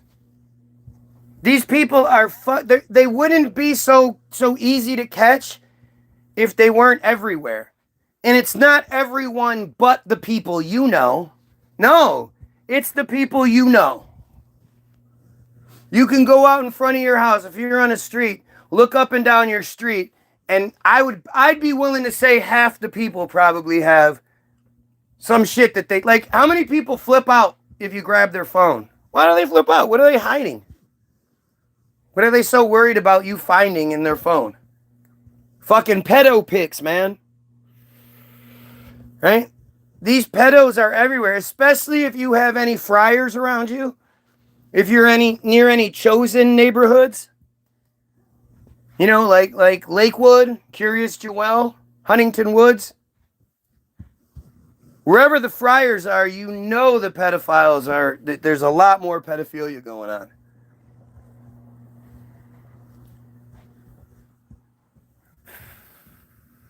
And like I said, if you had real, like me, I can, proudly say these things. I can confidently say that I think half the people on the street are this way. Why? Because I've done the research. I've looked into it. I've seen it firsthand. Look at how many fucking people come on here and cry about the guy who thinks we should kill pedophiles. Isn't that the last thing that you would do? Like, you could disagree with everything about me, but if you hear me say we should kill pedophiles, don't I get a like? Well, I disagree with you on everything, but when it comes to the pedophile thing, fuck yeah, kill them all. Isn't that what everybody thinks? At least that's in my head. Like, it's not even a question. It's, oh, well, what do they bring to the world? Are they a scientist or are they a government official or something? Or, or are they a religious person? Because that might balance out. No! As soon as you cross that line, nothing you contribute to the world is worth you being here. It's that fucking simple. And that's how I assume normal people think. But look at the friars. The friars don't think so. The friars call it tradition. Tradition.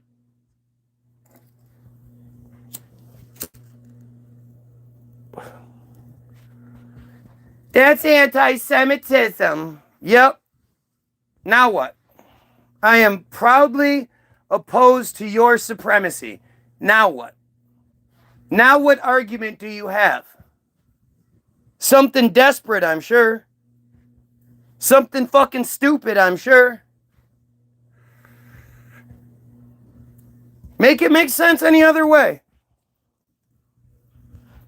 If I'm wrong, then who are all these people in the feed? Or in the comment section? Who are all these people in the chat? Hey, chat. Oh, by the way, let's continue our exploration. We got sidetracked by that fantastic video made by these guys. I mean, again, I don't know who else would have made this video. Proudly opposed to your supremacy, 100%. Exactly. And I'm not just opposed to your supremacy. I'm opposed to your existence. Your existence. Anybody that has pedophile foundations. Again, I think the number one thing in the world right now is protecting the Jewish children. How can anyone say I'm some sort of hate-filled, whatever you want to call it, when I'm saying the Jewish children are the most important thing right now? We need to focus on protecting the Jewish children first and foremost. Where is the ist? Where is it? Where is the ism? Say something bad. Tell me how I'm the bad guy because I think we should protect the Jewish children. I'd love to hear it. The same day that the Palestinians had their Nakba Remembrance Day to remember all of the loved ones and the displacement, the genocide that happened to them on May 15th, 1948, but has continued to happen to them every day since. The same day, a special mission appeared on the app and Facebook page of the online platform act.io, directing users to download a set of images and memes already cropped into Instagram-ready squares and then share them on social media under the hashtag #KeyToPeace, hashtag #KeyToPeace,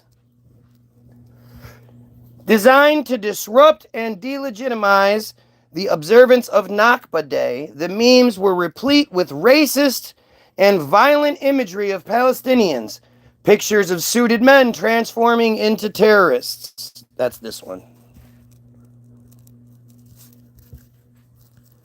Photos of children dressed in camo and war paint.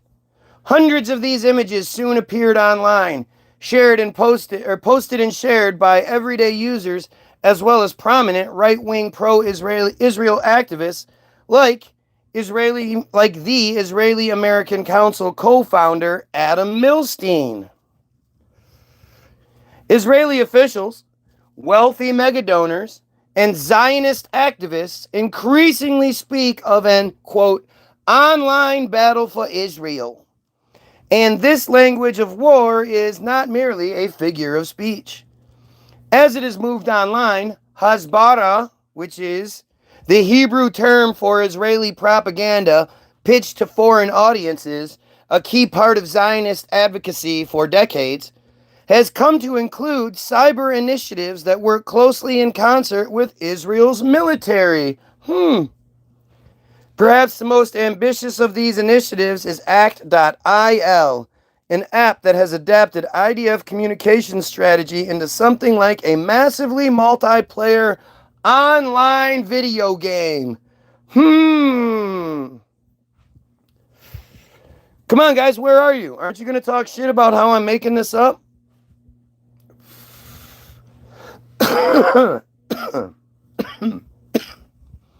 Launched in 2017, ACT.IL sends activists on missions to like, comment, and share pro-Israel material on social media, and to flag, report, and respond to Israel's online critics.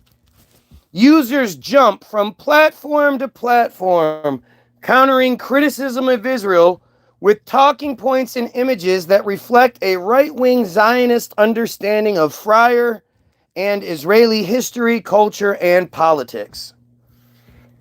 The app encourages Israel supporters, and particularly Friar Americans.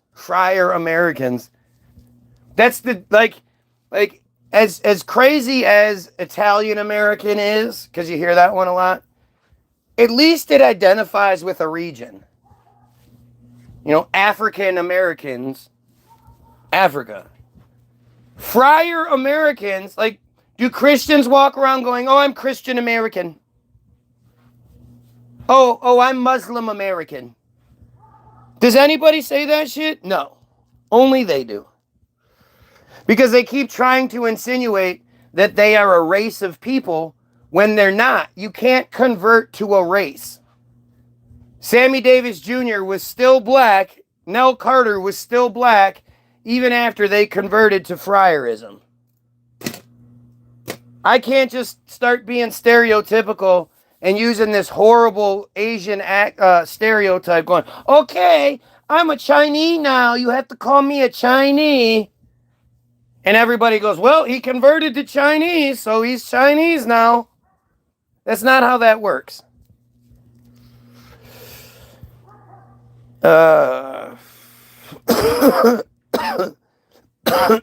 And particularly Friar Americans, to imagine themselves as soldiers fighting for Israel on the front lines of a vicious cyber war. In doing so, these supporters form a network with Israel's actual soldiers. The app's CEO, Yarden Ben Youssef, is a longtime Israeli intelligence officer who told The Forward in 2017 that ACT.IL's developers work closely, if informally, with Israeli military and intelligence officials. Remember that that serious person is an IDF baby killer. Admitted to being a piece of shit IDF soldier baby killer. That motherfucker has killed babies. And he's participated in bottom of darkness rituals. Unfortunately for him, he was violated from age 3 to 12. And then after he became an adult at 13, 14, 15, who knows when it was, he was forced to violate a child himself for his redemption, for transcendence and redemption, to redeem him of all those sins that had been put on him throughout the years through the rituals. At the end of the day, the serious character is a victim. And I hate to fucking victim blame. What? No. These victims are the worst, though. Like, at some point, you're not the victim anymore when you're... You know better. You're an adult. You know better. You know you shouldn't be doing these things. And you still do it. You're a total piece of shit. Yeah. Like, I don't have any feeling sorry for you. I mean, I do, but I can't. You're a piece of shit. You're a fucking monster, man. How do I feel sorry for you when you fucking knew what you were doing and did it anyway? You know, you did what was done to you that you wished somebody would have protected you from. You did that to another child, knowing exactly the trauma that you were causing, knowing exactly the pain and the suffering.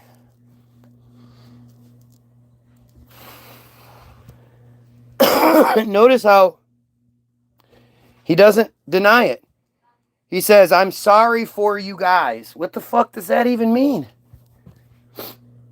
This IDF piece of shit, he knows. He knows what a piece of shit he is. He's probably, posed in pictures holding lingerie because they love doing that, putting on Palestinian women's lingerie and posing for pictures. He's an admitted IDF soldier. What a piece of shit this motherfucker has to be. Right, guilty of the worst crimes against humanity possible. Crimes against his own children, his own people's children.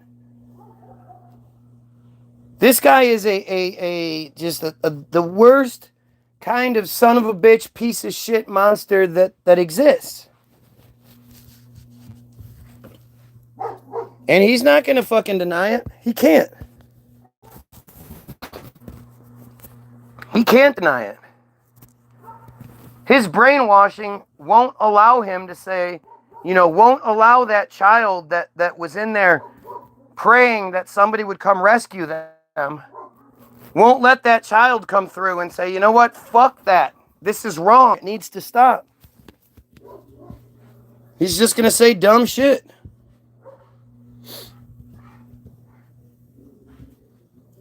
The app's enthusiastic gamification of propaganda and its slick startup veneer mask the direct extension of Israeli militarism and surveillance into diaspora friar communal life. ACT.IL emerged from the Interdisciplinary Center, the IDC, Israel's first private university, which is located in the city of Herzliya, at the heart of the country's high-tech Silicon Wadi, and has deep ties to the Israeli military and state apparatuses. Go on and tell me how I'm wrong about this. Please tell me which part of this I'm making up. Did I write this article? Fucking, 6 years ago? Posted on this random Jewish page like this? This actually not random. This pretty, Jewish Currents is a pretty high-level Jewish, outlet. I did this knowing that 6 years from then, I would be like, all right, I'm going to go read this article and pretend like it's, Let's see. Let's see how this douchebag responds. Certain internal individuals might have been charged for crimes, but they were rightfully internally convicted. IDF takes accountability for innocent civilians.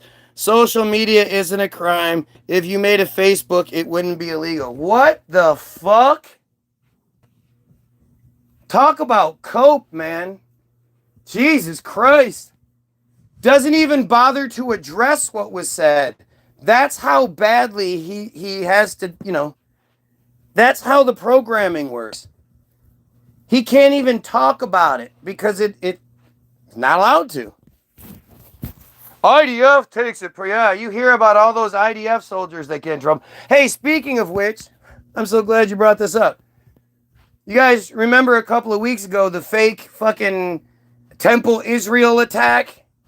Remember just before Lebanon, and the Lebanese guy supposedly bought $2,000 worth of fireworks, had them loaded in his car along with some flammable liquids, went to the Temple Israel facility. It's like a compound. It's a huge place. Security cameras are everywhere, so there should be video. There should actually basically be video of this guy going all the way back to his house, right? Because that's how shit works. With all of the cameras that are everywhere, the Ring doorbells and the security cameras and the light cameras and all that shit, we should be able to see this guy's entire journey, but for some reason, the only footage that's been released is that of him buying fireworks at a fireworks store, supposedly. The day it looks so fake. It just looks fake to begin with. Right, like it looks like when a TV show or a movie fakes security camera footage, and the person like sees it and looks at it. That's what it looks like. But he doesn't see it and look at it. But shows him buying the fireworks. So then he pulls into the parking lot of this compound and sits in his car for 2 hours. Again, no footage of this exists. I mean, if it does exist at this point, they've had time to make it. But to think that this Arab-looking feller parked his car in the parking lot of the Temple Israel compound and sat there for 2 hours undisturbed is probably the most unbelievable part of this entire story.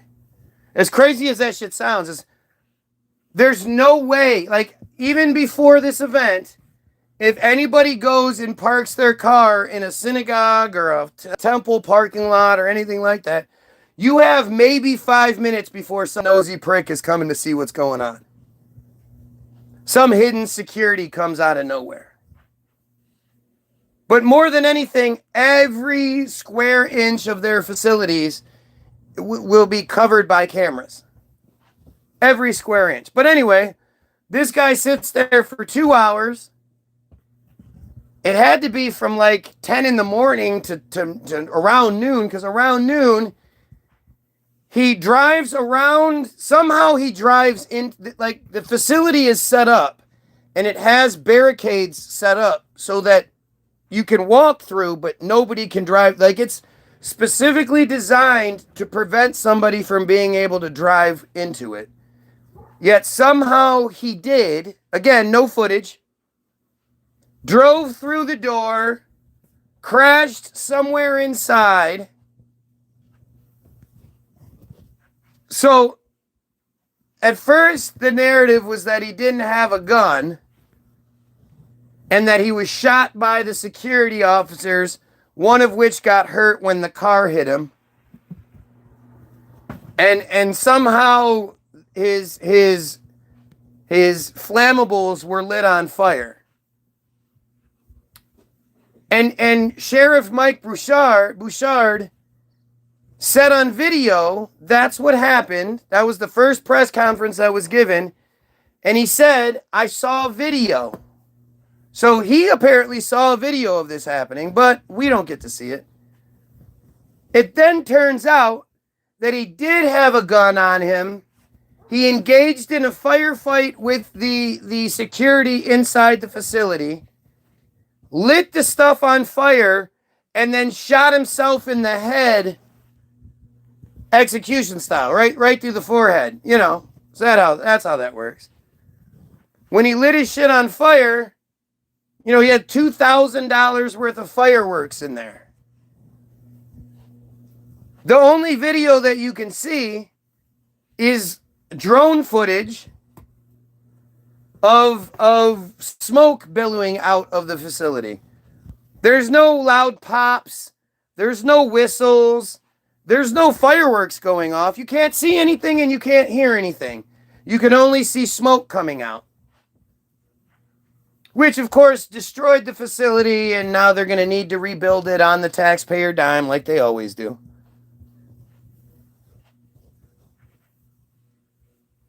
But, say that happened it was around 12. The largest police response I've ever seen to anything. Police coming from 20, 30, 40 miles away. The streets were lined with cops. It was fucking insane. And not a single friar was even hurt. A security guard, maybe. That's what they say. Who knows? But no friars were killed, nothing. This police response, the only way it could exist like it did, all the multiple different cities, mobile command centers, and all this shit, for it to all happen as fast as it did meant there had to be coordination. That is not spontaneous. It cannot happen spontaneously like that. Just like with everything. Karen, what's going on? Just like with everything. As soon as you look up the logistics of shit, it just falls apart. But an hour after the event began, Israel put out a report, a memo, whatever, saying that the 6 soldiers that had been charged with the rape that was caught on film, just the one, like, the only reason any of these guys were charged is because it was caught on film. And it's the film of the IDF soldiers, 3 of which hold these big shields so the people in front can't see. They don't know that somebody is filming from up and to their right. If they were facing, the person would be a couple stories up and to the right. Apparently they didn't know about that. And you can see them holding the shields, and then you can see like somebody is being held down, and then another soldier comes up from behind. You can see him drop his pants, and then you can kind of see him moving a little bit. They also took one of their extendo batons and put it up to his butt and pushed the button so it shot out inside him, ripped him up all inside. You know, it's coming out that they're shoving multiple broom handles up different people's fucking rectums and shit. Or the same broom handle up multiple people's rectums. They've taught their dogs to essay the prisoners. Like, this is only fucking psychopaths. Only people that are generationally fucked up even think to do these things. And this is what happens when you have a psychotic group that is, I mean, again, it's weird because it has to be learned behavior. I can't imagine that you're a group that has every advantage possible, all the money, all the power, whatever, and that makes you into a negative. How does positive make you negative? And it's because it's taught to them. They're all, like I say, this piece of shit didn't say anything. I've said that he was essayed and that he did it to other children, and he hasn't said anything in denial. They're fucking insane, man. They're insane. It's unreal. But anyway, all the people associated with that, after the video was released, the woman who released the video got arrested, along with the 6 men in the video. However, people always say, oh, it's the Zionists, oh, it's the military, oh, it's the government. It's not the people of Israel. The people of Israel swarmed the facility that they were being held at, stormed it, beat on the walls, and then broke through the defenses, demanding that those 6 soldiers be let go. And they were. And 4 of them went around doing the talk show circuit. They all wore masks, where they were treated like heroes everywhere they went for raping somebody. One of them, I would assume he's the ugliest one, but you never really know. He got so brazen, he actually took his mask off and was celebrated yet again as being some sort of hero for his bravery in taking his mask off. Being the guy that was raping a prisoner. An illegal, like a hostage. This guy didn't do anything wrong.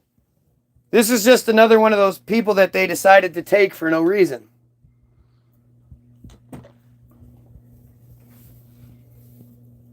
So those soldiers went around, they were treated like rock stars, did the talk show circuits and all that. An hour after the Temple Israel attack began, while everyone was completely distracted by said attack, the Israeli government dropped all charges against those 6 men.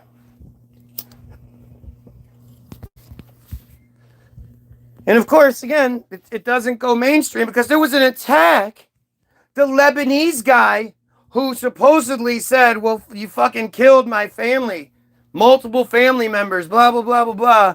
This was his response to that, apparently. Again, it's funny how, especially when it comes to them, people that want to do some sort of terrorist activity, they never succeed. Or if they do, like in the Grafton Thomas case, Grafton. His name is Grafton. Or not, no, I'm sorry. Grafton Thomas was the Hanukkah, the guy with the machete that was stabbing people with the machete. I'm talking about the Robert Bowers one, sorry. The synagogue shooting in Philadelphia. The average age of the people was like 86 years old that died.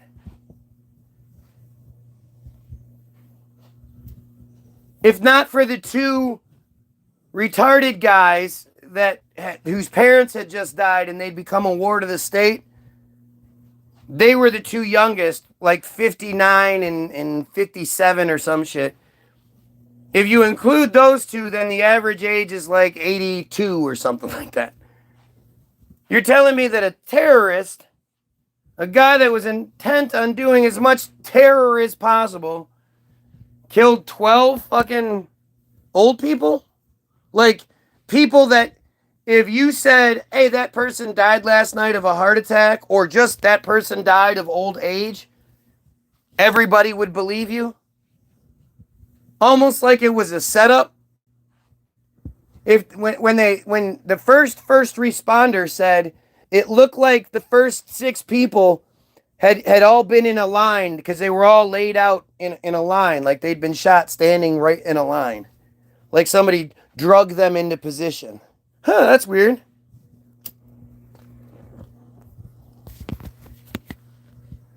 I did a whole deep dive on it a couple weeks ago, and my God, I'd say it's the fakest story, but they're all just so fake.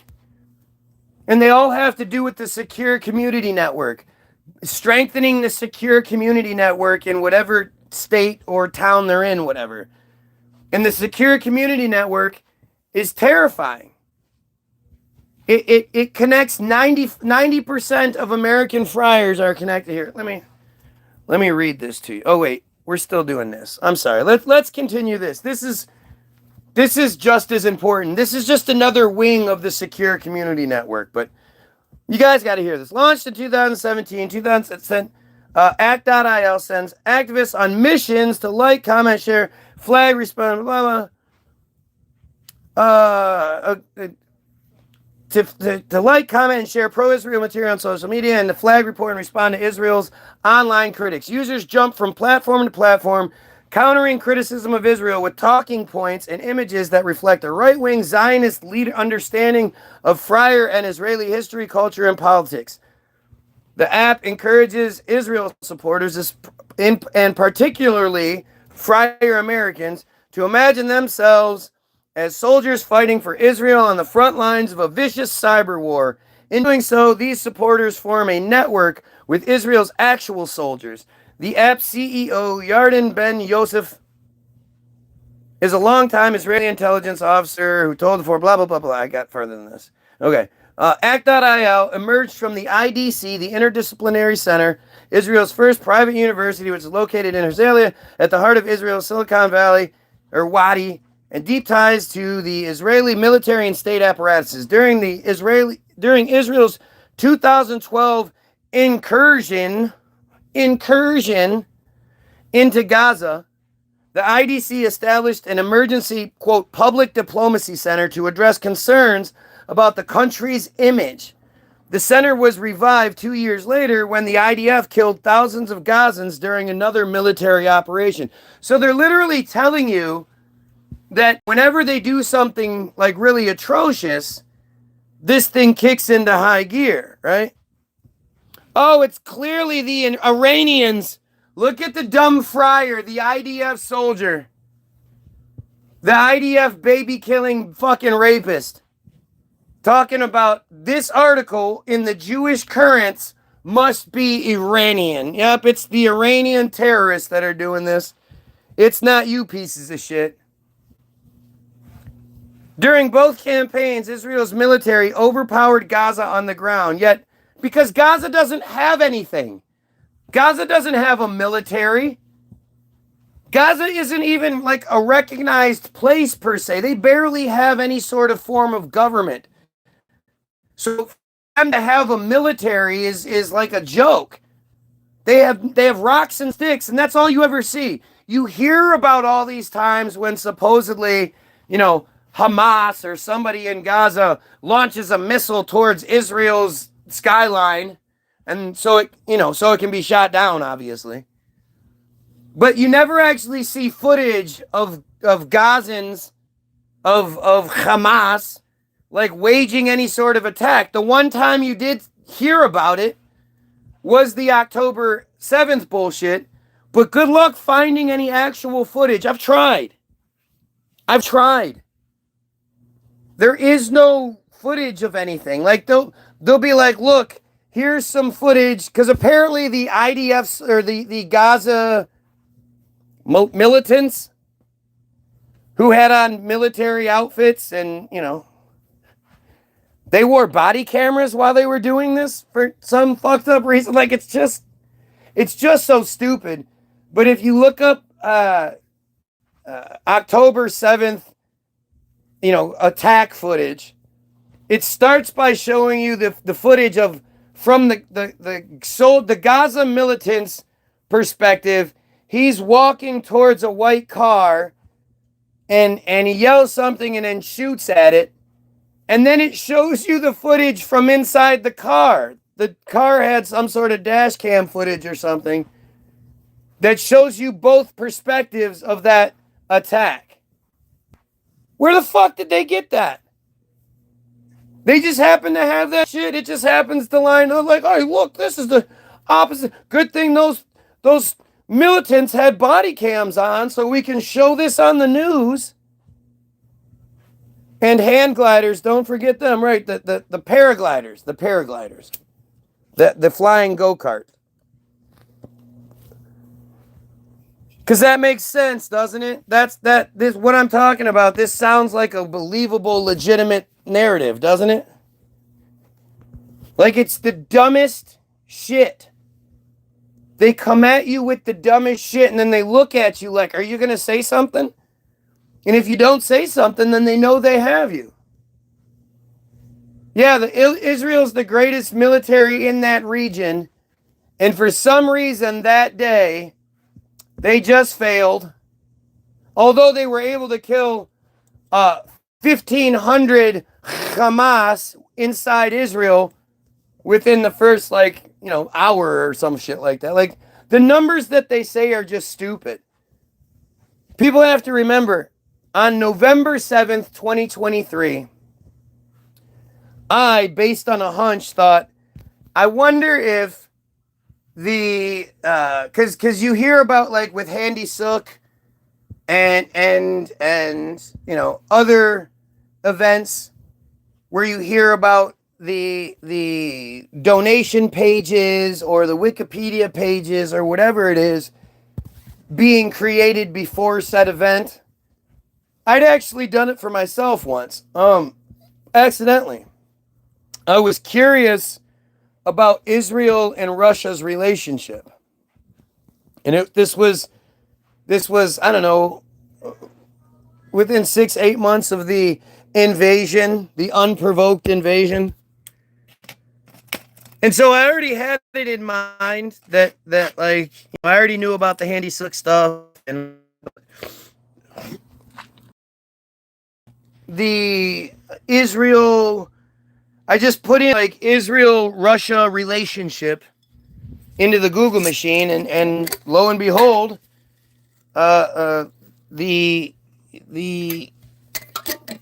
some shit came up, and it talked about how Israel's relationship with Russia is based on the fact that Russia controls Syrian airspace, and because Israel wants to kill Iranian proxies in Syria, they need Russian permission to be able to do so. So if they were to openly go against Russia when it came to Ukraine, to them Crane,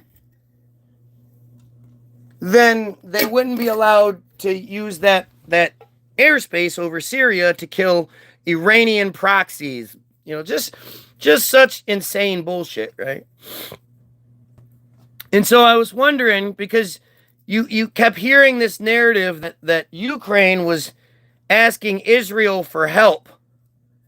And it's like, have you ever heard of anybody in any sort of situation ever asking Israel for help, or assuming Israel would help them, or being disappointed that Israel didn't help them? That's never been an option. So I thought it was weird that it was an option when it came to them Crane. And I hadn't looked into them Crane yet, so I didn't really understand that narrative yet. But I looked at the unprovoked invasion. That was what the literal Wikipedia page was called. Russia's unprovoked invasion of Ukraine. And so I clicked on that, and I checked, and I looked to see if I went to the edit history, and then I clicked back until I got to the first edit, and found that the edit, the page was made actually the day before the actual invasion was said to have taken place, the unprovoked invasion. So I already had that in mind when on November 7th, I said, here, let me look up the Israel-Hamas situation and see what happens. And of course, it's considered the Israel-Hamas war, which it absolutely isn't. Think of the card game War, right? War is pretty boring until you each lay down the same card. Then you say, oh, war. And now the fun of the game begins, right? That's when war actually takes place, when it starts out evenly. This is just a fucking massacre. And this is just a larger version of what they had already done earlier in the year with Jenin. They had 3,000 some soldiers and all this other descend on Jenin, and they destroyed roads, and they did all this shit, and they ended up finding like 22 guns, but all but like 5 were hunting rifles, the other 5 were pistols. And they were like, look, they had armaments to be used against Israel. Like, what are you talking about? They had 20-some fucking guns. What? But they that was their practice run. They did that earlier in the year. And so when I looked up Israel-Hamas War 2023, and I went to the edit history, funny how you can't do that anymore. And you haven't been able to do that basically since I did this. Like, they changed that formula very soon after I did this. And you can find the video in my edit history, in my video history if you want. Here. Do you have a roach for me? Oh. In my video history, you'll find the November 7th, 2023 video. I don't know if they still have it there or not. You gotta pick Nate up from school today. Okay. Okay.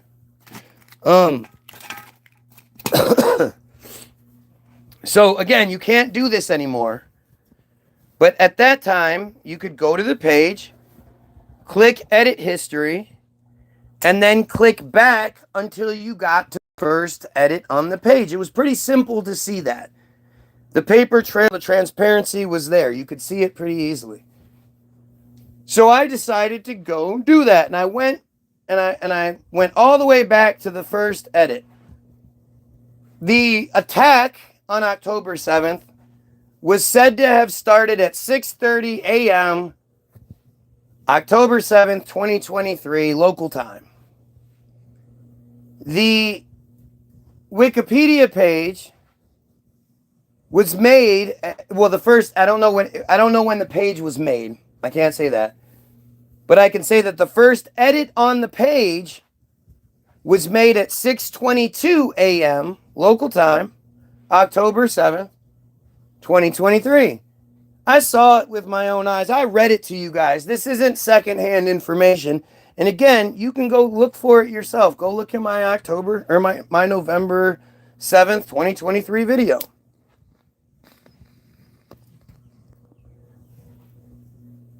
And so I decided to read the edit history just to see what was happening. Because again, the first edit is made 8 minutes before the attack happens. Do you understand that that's bullshit? 1,200 Israelis died. No, they didn't. That's not how it's reported. Anytime you hear anybody say anything, for the longest time, it was around 1,400 people in Israel were killed. They always report it as people in Israel. And you just proved the point that when they talk about themselves, they don't talk about themselves as people in Israel. They talk about themselves as Israelis. So when you see the reports that constantly say or said around 1,400 people in Israel were killed, then it got dropped down to 1,300, then it got to 1,200, then they kept saying around 1,100, around 11. Now they say it's 1,129. When again, there's zero proof of this. There is zero proof of this. And the problem with so many of these kinds of things is you can't just make the point because people aren't going to believe you. You're going to have to back it up with other information. So I have to go into multiple stories to be able to prove this narrative to you. But what you should have seen is if there were 1,129 people dead, you would have seen roughly 1,100 funerals within the first 3 days. That's just how they work.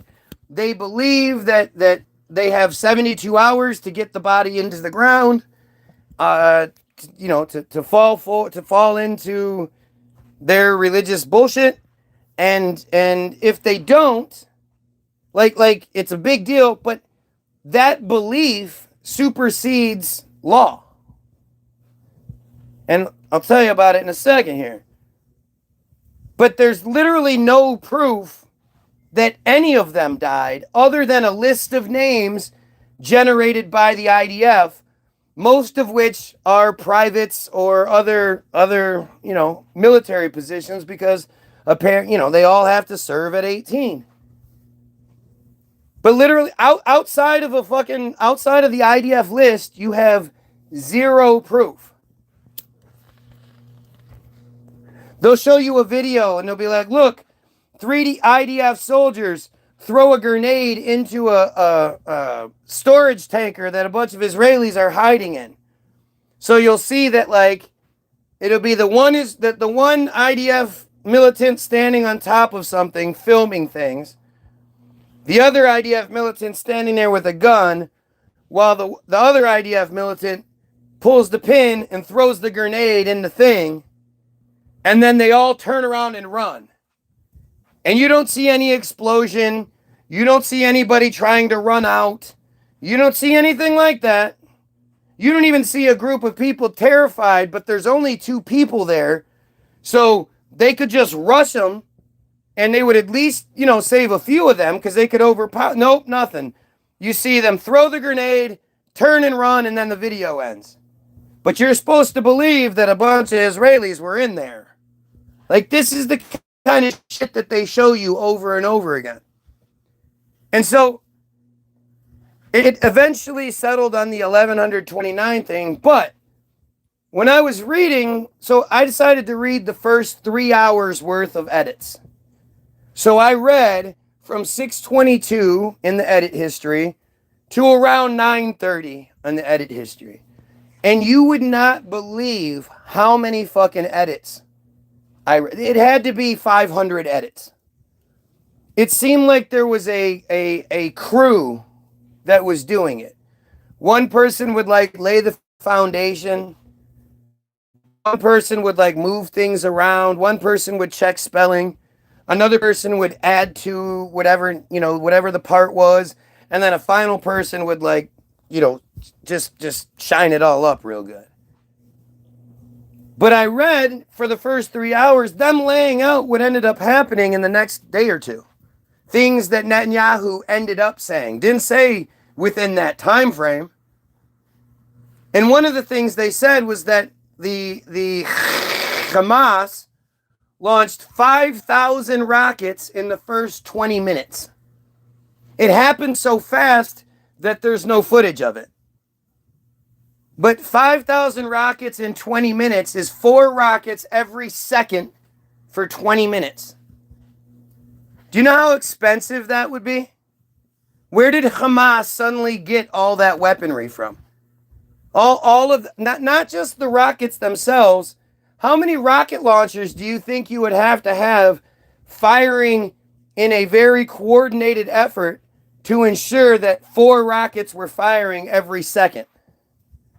That would be like a fireworks display, like a professional fireworks display that's hooked up to a laptop, and each section fires, and then while the last one is firing, they're loading the other one. But I mean, how hot? That seems like that would be a very difficult task. So how much would 5,000 rockets, but also enough rocket launchers to launch 4 per second for 20 minutes, how much would that cost?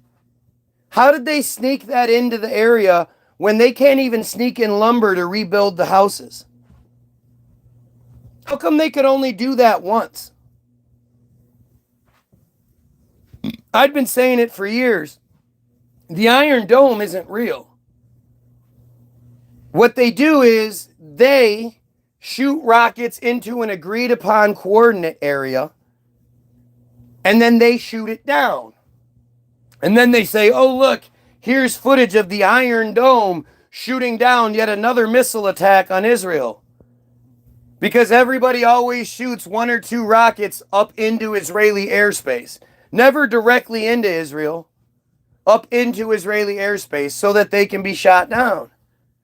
Well, Iran has proved that the Iron Dome is a myth. That when Israel isn't shooting the rockets, they can't seem to shoot them down. Isn't that strange how that works?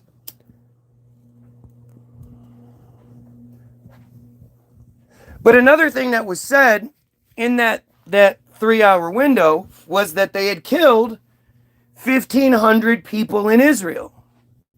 1,500 Hamas militants in Israel. Which then, when you listen to the way it's been reported ever since, they never say 1,500 or 1,100 Israelis were killed. It's 1,100 people in Israel. They're not lying to you. They're counting on you to make the connection that it's Israelis that were killed.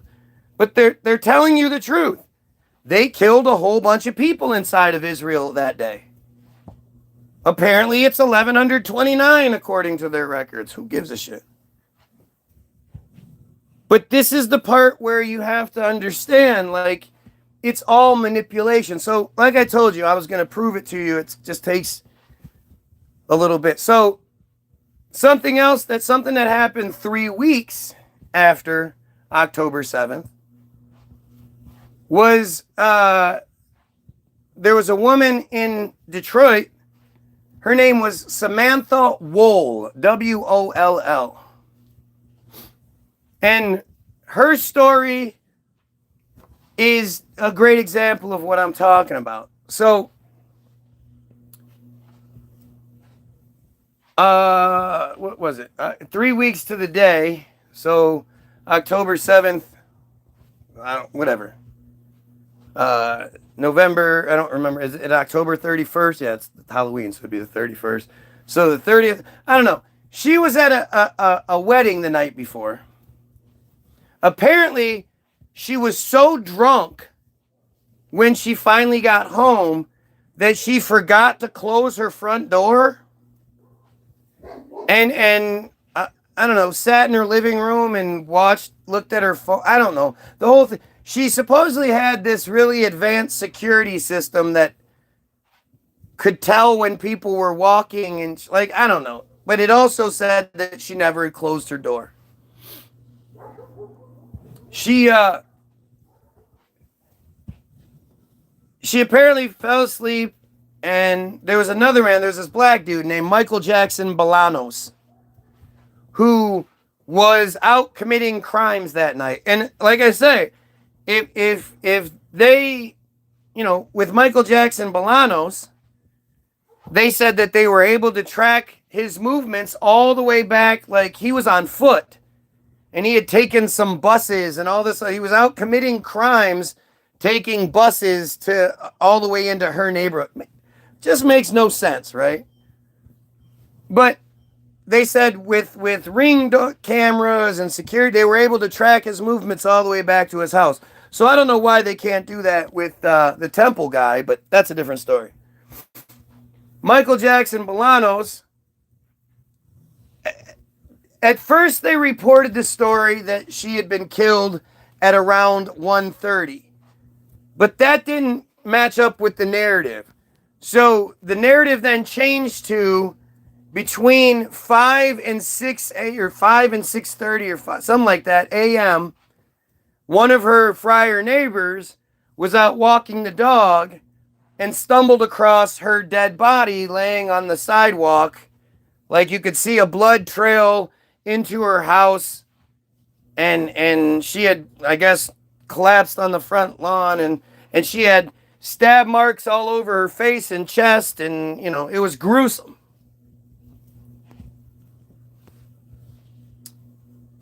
Michael Jackson Bolanos was eventually, not at first, was eventually charged with the crime. At first, they didn't know anything. They didn't have anything. And weeks after the story, and at first they tried to, the news was like, and this might be something to do, because it was a friar that had been killed. She was a high-ranking friar in the Detroit society. She was a leader, a speaker. She was a high-ranking member. So she knew everybody. Everybody knew her. And to suggest that judges didn't know her is a joke. But she at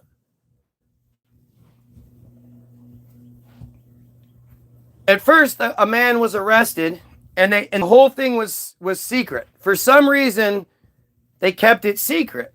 No, actually, at first, like I said, they tried to say, we don't know if this is anything to do with the Israel-Hamas situation, because it was like 3 weeks after it had happened. And they're like, we'll keep you up to date. And they're like, we're not saying it has anything to do with it. We're just saying it might. And when that story died down, I remember at first I told my wife, I said, just watch. When it turns out to be her boyfriend or husband or whatever, a friar, it's going to disappear. Well, I don't know, 6 months later, whatever, somebody gets arrested in the case. And it's kept this huge secret. And he even gets let go of. All kept a secret. Eventually, Michael Jackson Bolanos gets arrested for the crimes. And it's a black dude. And the prosecution is like, look, I think we can get him on this. Our case is super flimsy. Apparently, the only evidence they had was 2 little microscopic dots on a black, blood dots on the sleeve of a black jacket that couldn't be seen by the naked eye and only seen by their Scantron technology.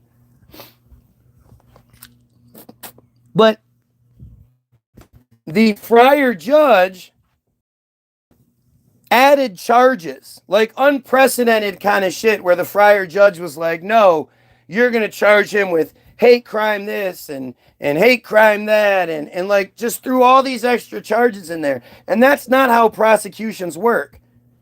They really only try to try things that they know they can win.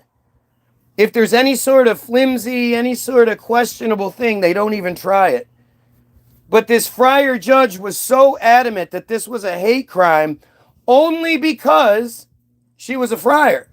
Michael Jackson Bolanos had no previous history and anything like that. He was out committing petty crimes, trying to steal some shit, breaking cars and shit, apparently. And apparently he said that he had found her body when he was out walking. He had seen her out on the front porch or out on the stoop and was like, oh shit, a white woman, and took off. And he got arrested a quarter of a mile away, which, again, according to like her super advanced alarm system, you know, there was movement shown a minute before he was found, and they say that those two things connect somehow. But this broad had been stabbed multiple times. She had been in a fight. Whoever stabbed her, it was a crime. Like every TV show will show you, it's a crime of passion. Nothing was stolen from her. To stab someone multiple times, to go through the effort of stabbing somebody, it gets stuck. You got to pull it out. You know, that's crime of passion. That's not something people do just out committing crimes, out stealing shit. And he didn't steal anything. Her front door was wide open. It looked like a crime of passion of a boyfriend. Turns out the dude that was arrested was her ex-boyfriend, who she had just broken up with right prior to that, and who called the police one day and said that he thinks he killed his girlfriend. He can't remember, but he thinks he might have, and he feels really bad. And so when they brought him in, it turned out he had taken a double dose of his psych medication that day. Because, you know, he took psych medication. He had taken a double dose and he had hit his weed pen 4 times. And that made him call the police and confess to murdering his ex-girlfriend. There was a video that they did find, another video, a security camera that did show someone matching her ex-boyfriend's build and whatnot, fleeing in the opposite direction. Just one little shot of it, but that was all dismissed. When he got brought up on the stand, because he was brought up to testify, he was given immunity. For some whatever reason, he was given immunity, and he got roasted. He looked guilty as fuck on the stand, but he was given immunity. Eventually, they like I said, even the defense tried to suggest that the judge recuse himself because clearly he knew who she was. He's a high-ranking judge in the same community that she's a major friar leader in. To say that they don't know each other is insulting. And he clearly had a personal agenda because he kept adding charges and all these other things. Anybody else think this looks funny? Look, 2 eyes, a nose, and a mouth.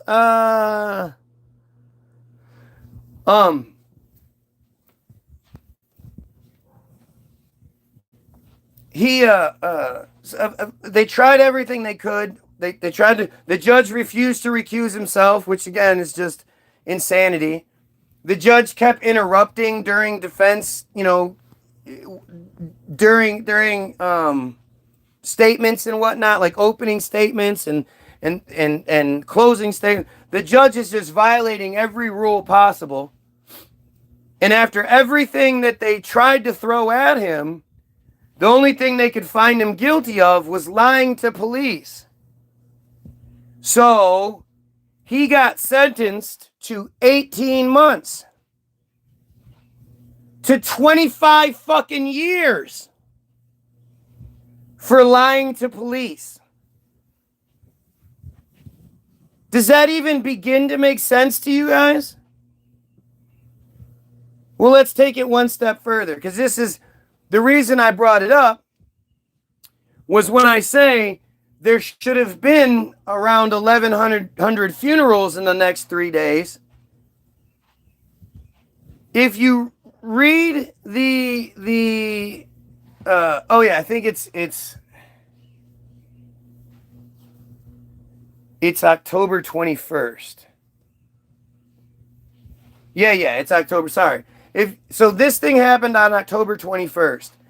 If you read the morning edition newspapers from the October 27th or 22nd, the next morning's paper. Remember, the morning editions are put together at like 3, 4 in the morning, right? And overnight. They're not, it's not something that's like put together last second. They might add shit last second, but it's basically put together starting the next, starting when this morning edition goes out, they're starting to put together the next morning edition. And so the morning edition that was released talks about how her funeral was extremely beautiful and over 1,000 people attended it. She was found at between 5 and 6 a.m. on October 21st. The newspaper from 24 hours later talks about how beautiful her funeral was and that 1,000 people attended it. Just think about that. How she was murdered. They didn't even have any suspects or anything. Doesn't she have to be examined by the medical team and then the police have their own investigation that needs to be done? And like, isn't there protocol that needs to be followed regarding this? And really, it's Detroit, so more than likely, she wasn't the only one murdered. And, they have a backlog. So normally, the medical examiner doesn't get to the body for at least a few days. How did her body jump the line? And when? In what time frame did they decide that they don't, like they have the whole scene investigated enough that they can take the body to the morgue where it's again investigated, stab wounds are counted, all these kinds of different things, toxicology, all this shit's done. And again, this is done in lightning speed, because they then have to take the body to the funeral home, which I don't know how the funeral home is already ready already. But they also have to dig the grave. Like the holes on, and shouldn't the funeral home have a line already? Shouldn't there be already people that are ahead of her that they'd be working on? And yet, somehow all of this procedure is bypassed. And over 1,000 people. I mean, the logistics alone. I'm sure she had relatives and especially being a high-ranking friar, would have people from literally all over the country and a lot of people from Israel especially family that would want to be at her funeral. So how would they have immediately, I mean, Secure Community Network obviously sends the message out. But even still, you then coordinate all that, everybody is able to take the time off, drive. I mean, when? When would the funeral have taken place? How fast could they have possibly done any and all investigations within enough time in the day to still have a funeral that day? I mean, there's nothing about that that makes any sense.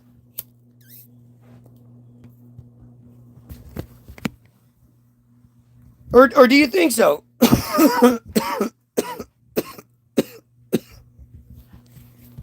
Do you think so? Do you think it's possible that somebody can be killed, murdered, no suspects, nothing, violent, vicious murder, obviously crime of passion style murder, and that everything can be all wrapped up and no further invest and everything like that, and have a funeral and be buried within 24 hours? How is that possible?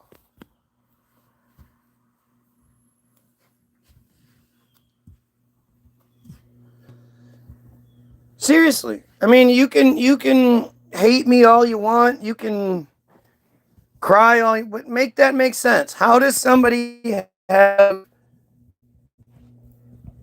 a funeral the same day they're murdered? It's unexpected. Like, it's one thing if you say, I guess we planned on pulling the plug on Grandpa at like 6 a.m. and then take him right to the funeral home and all that. And, you know, I guess if you had that sort of plan in place, you could maybe do that.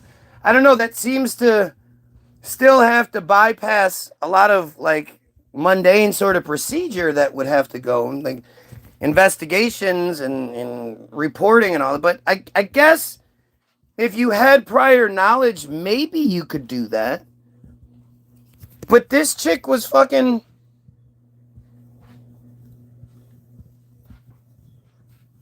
She was, it was unexpected. Make it make sense. and like I say, their funerals bypass law. When the Pennsylvania shooting thing happened, the shooting happened on Sunday, which weird that they would be having service on a Sunday because they don't have service on Sundays. Half the people were buried the Monday, the other half were buried on Tuesday. How? How do you accommodate that?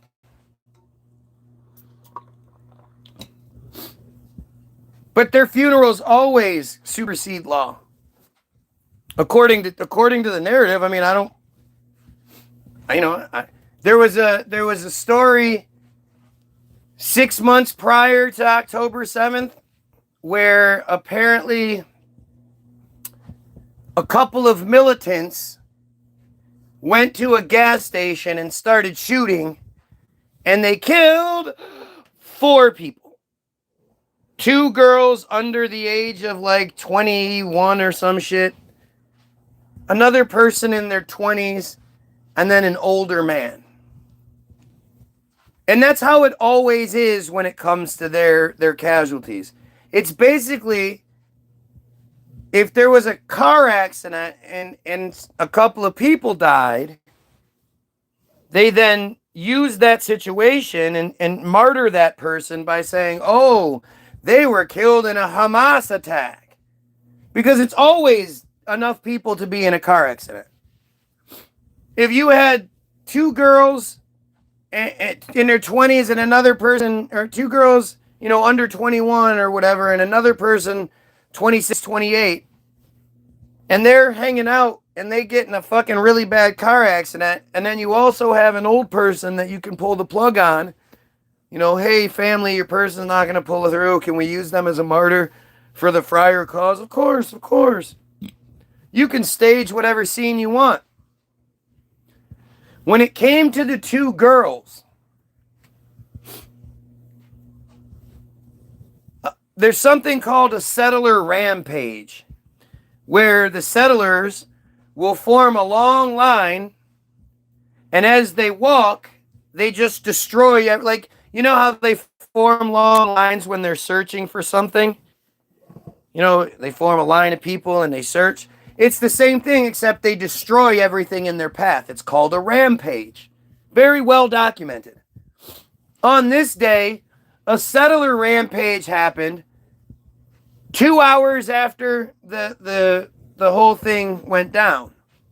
Turns out, one of the they did the shooting. They took off. One of the assailants was killed by a settler with a gun, shot him. The other one was killed by the IDF. So, no narrative, no nothing other than what they tell us. But the settlers, they said that they waited until the girls were in the ground before they did their rampage. The rampage happened 2 hours after the shooting. How could you have had a funeral and put the girls in the ground within 2 hours?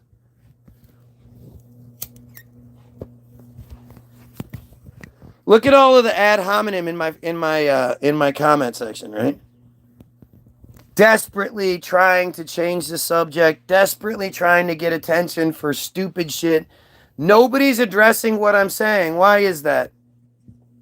It's not possible to kill somebody and have a funeral the same day. Exactly. It's not fucking possible. It's not possible. It's not even possible to kill somebody and have the funeral the next day.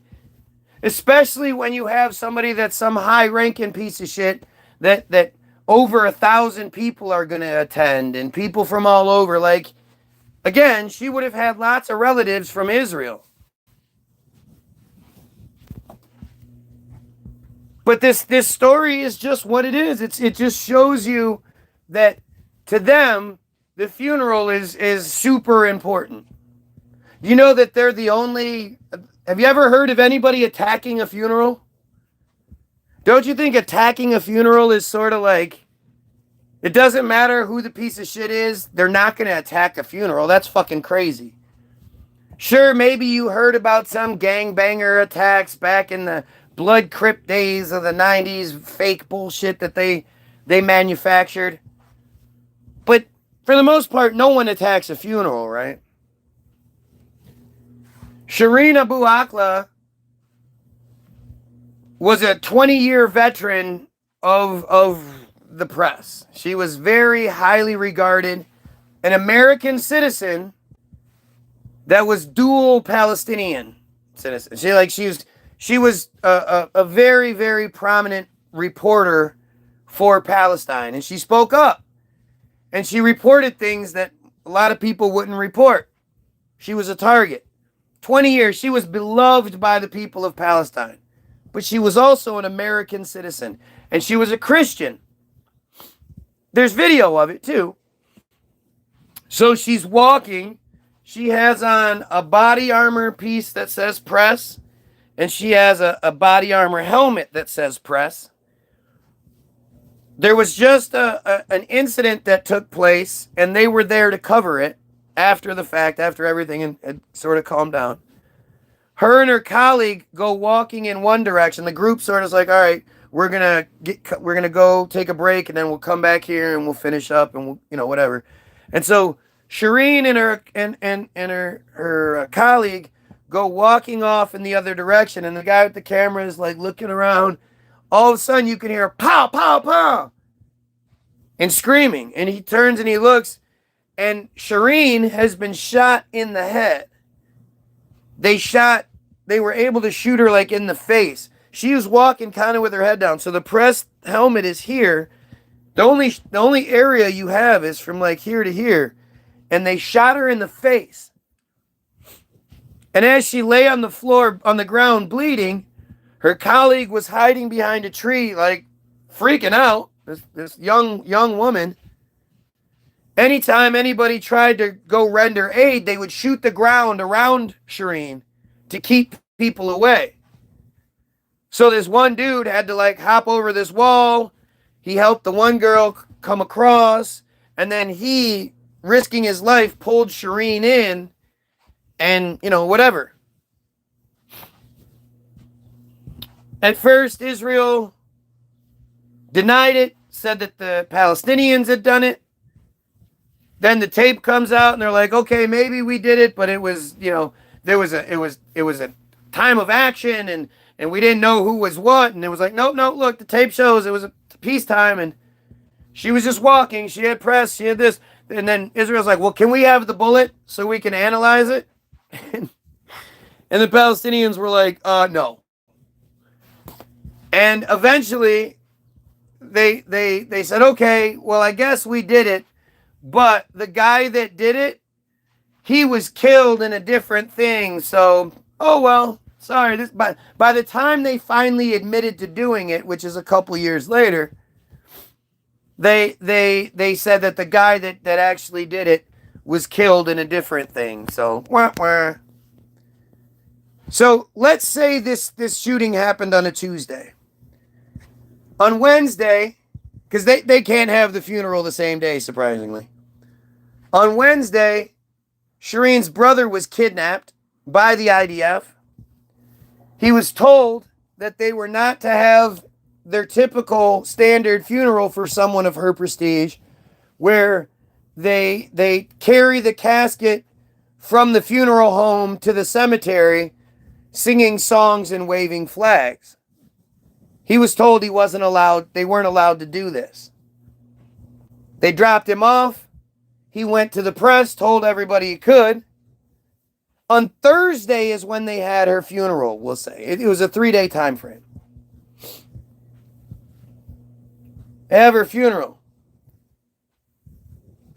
They say, fuck it. You know, we're going to do what we are going to do. And the people were saying, no, this is our martyr. We're going to carry her. We're going to respect her. We're going to sing our songs. The IDF showed up to the funeral, told them they weren't allowed to do it.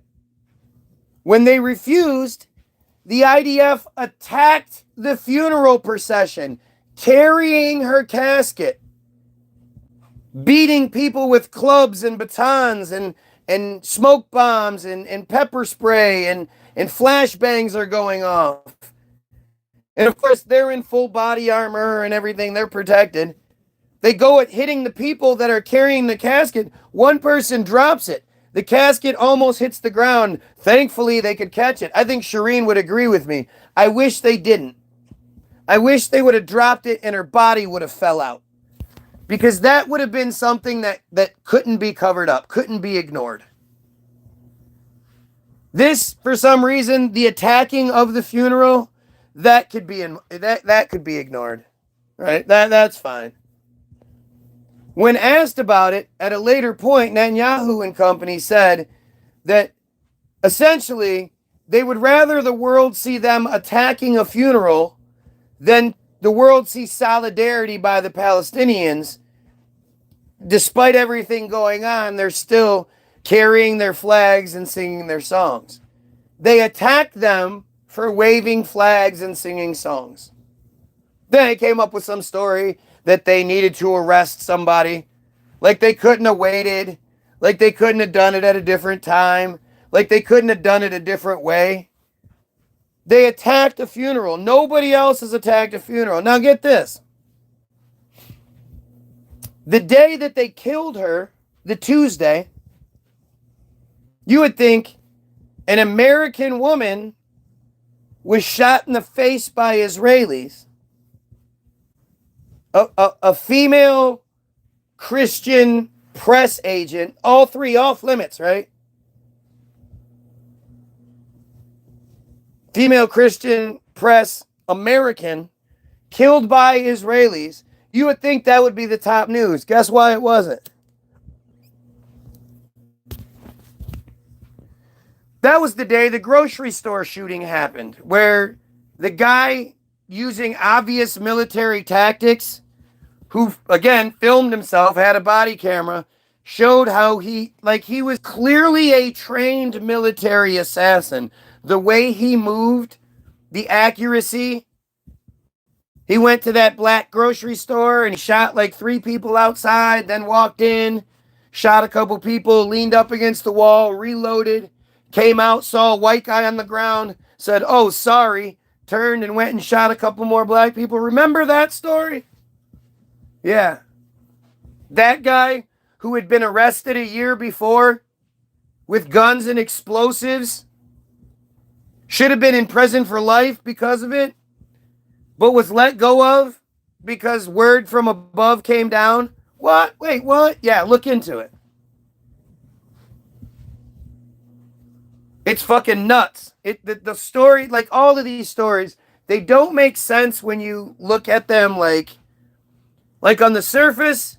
Then there's like a little bit deeper where you start going, hey, what about this? And what about that? That's when it stops making sense.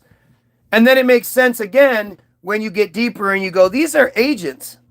This is all an operation. This is anytime something big happens here, some sort of shooting, some sort of something that the news tells us we need to pay attention to, look up Israel. See what's happening. You'd be surprised what crazy shit is being covered up by something happening here. Because 2 days later, when we should have been like, wait, what?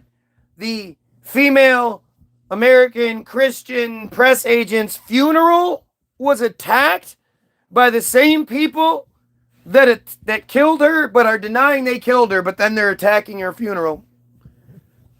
That's unheard of. I've never heard of a funeral being attacked before. What do you mean they attacked her funeral? Nobody was saying that because that was the day that the shooting in I think it was Texas.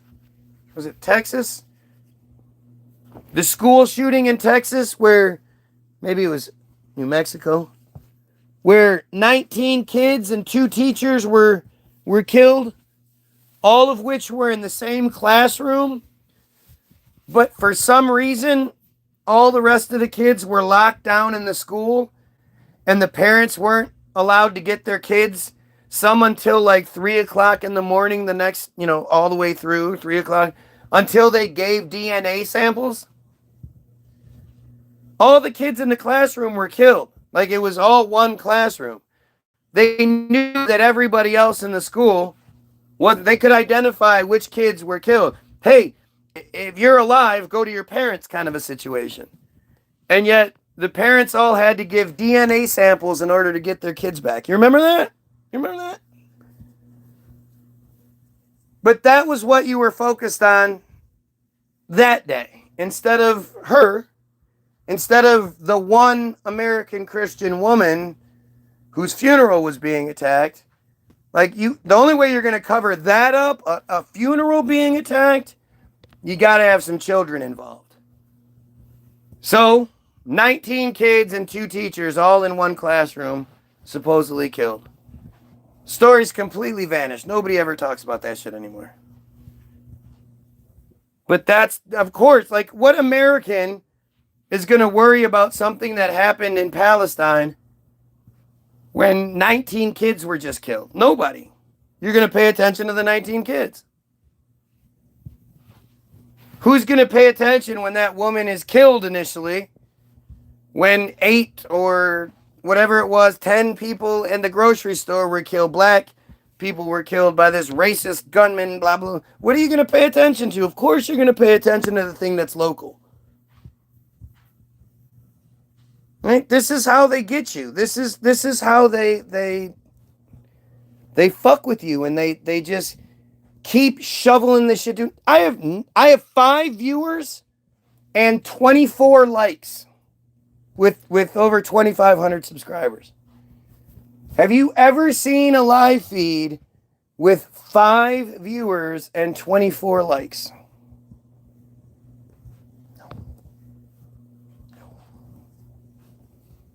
Like I said, they're going to get JD Vance next. I think JD is the next sacrifice. He's useless. He doesn't do shit anyway.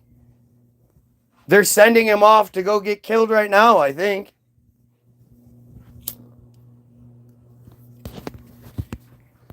I wanted to get this video out before it happened. I was worried about it happening before I could get the video out. Because, you know, they're sending him out to go meet with Iran when Iran's like, yeah, we're not meeting with you. If you send him over here, we're fucking him up. What? I don't know. I don't think they're going to, I don't know. I would think they would sacrifice Trump. You know, he is a goyim. He is expendable. But he's a great distraction right now. So, but that would be an even bigger distraction. I think they know it would unify us, though. And it would unify us against them.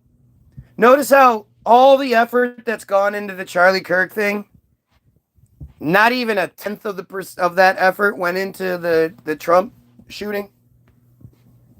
The Trump shooting is one of the fakest, you know, false flag bunch of bullshit I've ever seen.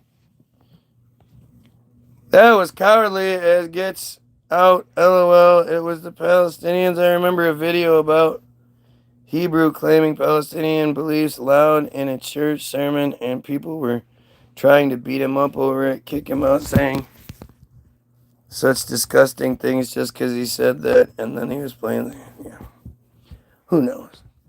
There are endless videos of settlers, of Hasidiotics, of just friars in general, doing atrocious things. There's nothing like that in response. Like, you're starting to see more videos where people are like, hey, are you Israeli? Get the fuck out of here. You know, that kind of shit. Calling them baby killers and shit like that. But that's sort of a newer trend. There are endless videos of them doing atrocious things, spitting on people.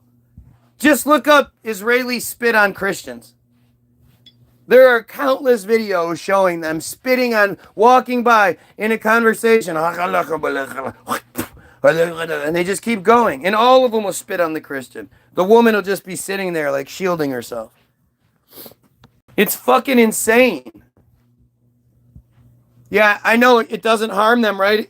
It's just like a poke in the eye, right? Right? If they're babies, if they're younger than 3 years and 1 day, it's akin to a poke in the eye. Is that what you're referring to? Because you guys all have those micro penises? Those tiny micro penises that make you fucking crazy? Is that why you're saying what you're saying? But one day the boy came back home and found the locks had all been changed. Oh yeah. So wait. Let's keep going with this. I had forgotten about this. Let's finish this up and then I'm done. Oh, let's see. During both campaigns, Israel's military overpowered Gaza on the ground. Yet, despite these victories, IDC leadership, which includes former military generals, intelligence officers, and heads of state, continued to worry about Israel's reputation online. Right, because people were like, hey, these guys are fucking insane. They're using tanks and bomber jets and all this other shit on people with rocks and sticks. What the fuck are we seeing? Yeah, we're goyim. So like when you show us horrible shit, we don't embrace it. Yay, more. That's what you guys do. We see it and we're appalled. How dare people do that to other human beings? What the fuck is wrong with people? Like, that's how we see things. You can't relate because you don't. You know, everything is like, oh, well, they need to be hit tenfold for what they said. That guy said something I don't like. We should ruin his life. Attack him. He said words I don't like.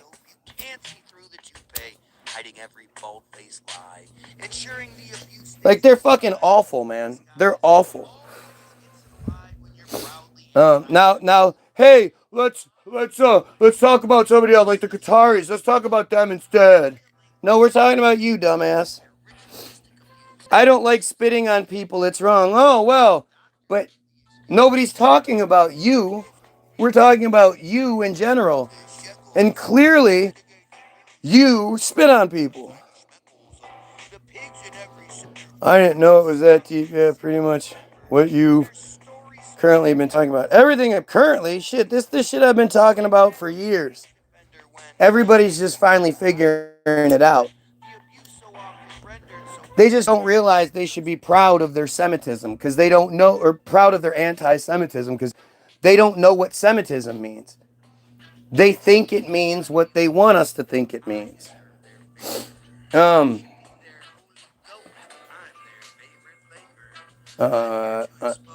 continued reputation online where eyewitness testimonies and videos by Palestinians and visiting journalists challenge the state's official narrative. Like, I mean, seriously.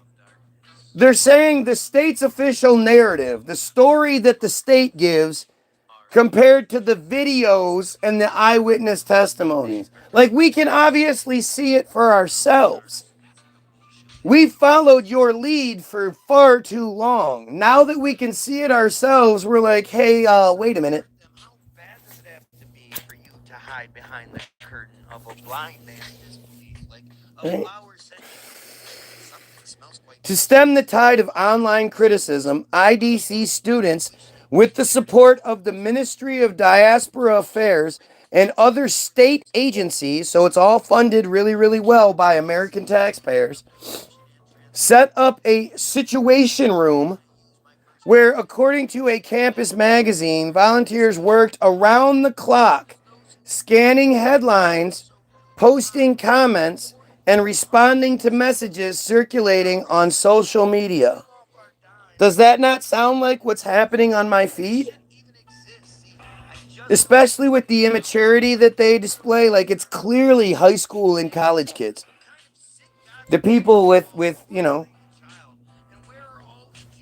with not as much to do and with more to gain. You know, they hold that proverbial carrot stick over their head. Like, you'll get more stripes. You want to get higher rankings, don't you? Well, here, do this. Sheldon and Miriam Adelson. You'll hear. You'll hear what I mean. Oh, look, 26. Yep. Someone young and proficient. Someone that needs the handout. We'll see. The IDC quickly established the Situation Room as a permanent fixture of the university. With the help of US-based pro-Israel organizations and software developers, it also began exporting this aggressive communications model to friar communities in the diaspora. Today, community managers and volunteers meet regularly in, quote, media rooms around the United States, or these days virtually, and trawl the internet for posts they deem anti-Israel, which they feed into the back end of act.il. These messages then become the basis for a sprawling online game. So they troll the internet looking for messages, add them to the database, and then the database is sent out to attack. Like this dumbass. Or Joel, the dumbass, who came back today, and even though he said he wasn't going to, he came back today. But Joel came back the very next day. Joel came back. We hoped he was a goner, but Joel came back the very next day. Oy vey! I'm fucking awesome. I'm awesome.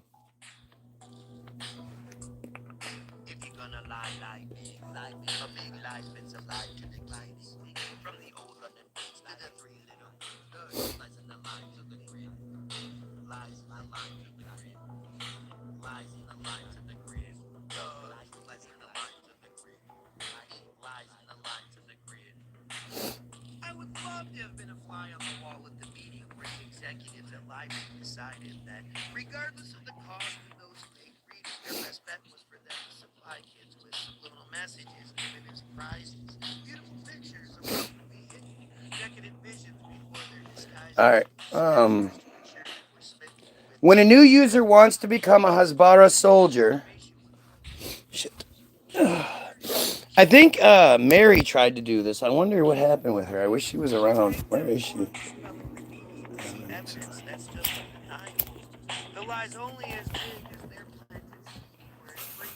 Will you send me a message through Messenger real quick, please? Through Facebook Messenger.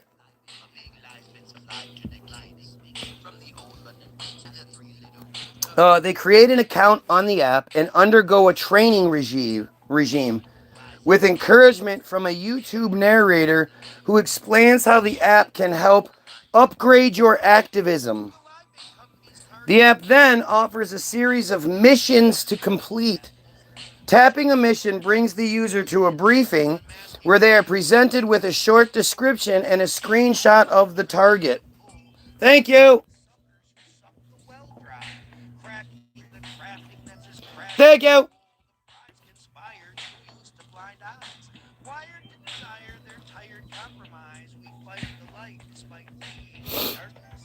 Their cards are a part of our lives. They brighten through spite and regardless of the flight or fight respite that's Hasbara is friar diplomacy. No, it's not. It's propaganda. It used to openly mean propaganda, but once propaganda became a bad word, they changed the meaning to explaining. But like it said earlier in this thing, let's see if I can find the...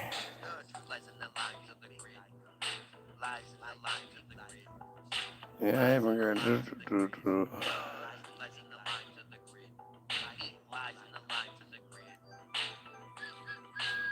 starting in the mid-1800s, the live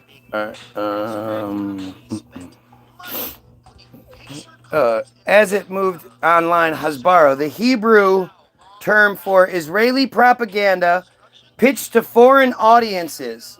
That's what it is. It's them trying to control their image. That's what Hasbara means. The app then offers a series of missions to complete, blah, blah, blah. Tapping a mission brings the user to a briefing and presented with a screenshot of the target, a social media post, and guidance on how to respond. Depending on the nature of the mission, this might mean writing a hostile comment or flagging a post as inappropriate, or it might mean sharing or upvoting an allied post. Act.il provides participants with talking points, but also encourages them to develop their own language lest they be marked as bots by social media platforms.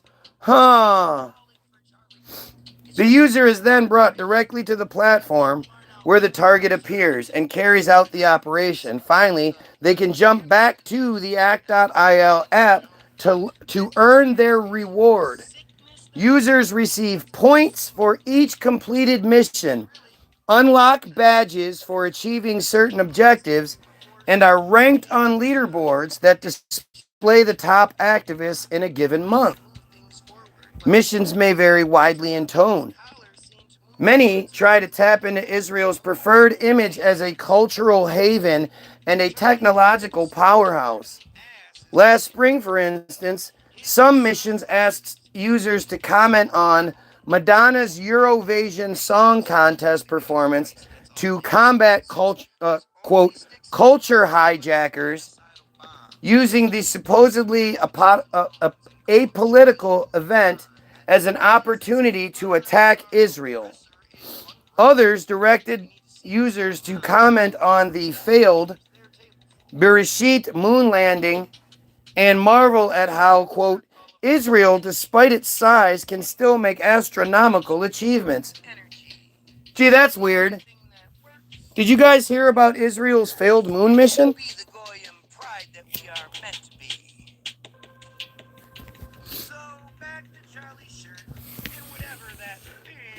Oh, look, the IDF guy is saying he's giving away secrets now. He's letting you know they get paid $300 a month and blah, blah, blah. Yes, they are college kids. I don't need you to confirm it. It's already right here.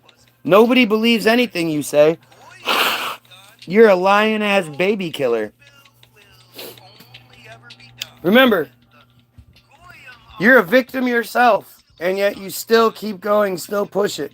Even though it happened to you, you still keep pushing the shit. How dare you? You're a fucking piece of shit. The firmament can't be passed, bum. Yeah, I'm sure you believe that your whole life too, right? I always accepted that there was a firmament there. Sure you did. And I'm not the one saying that there's not. The failed moon landing says so. One mission sent users to rally around a fashion influencer on Israel or on Instagram who was criticized for traveling to Israel.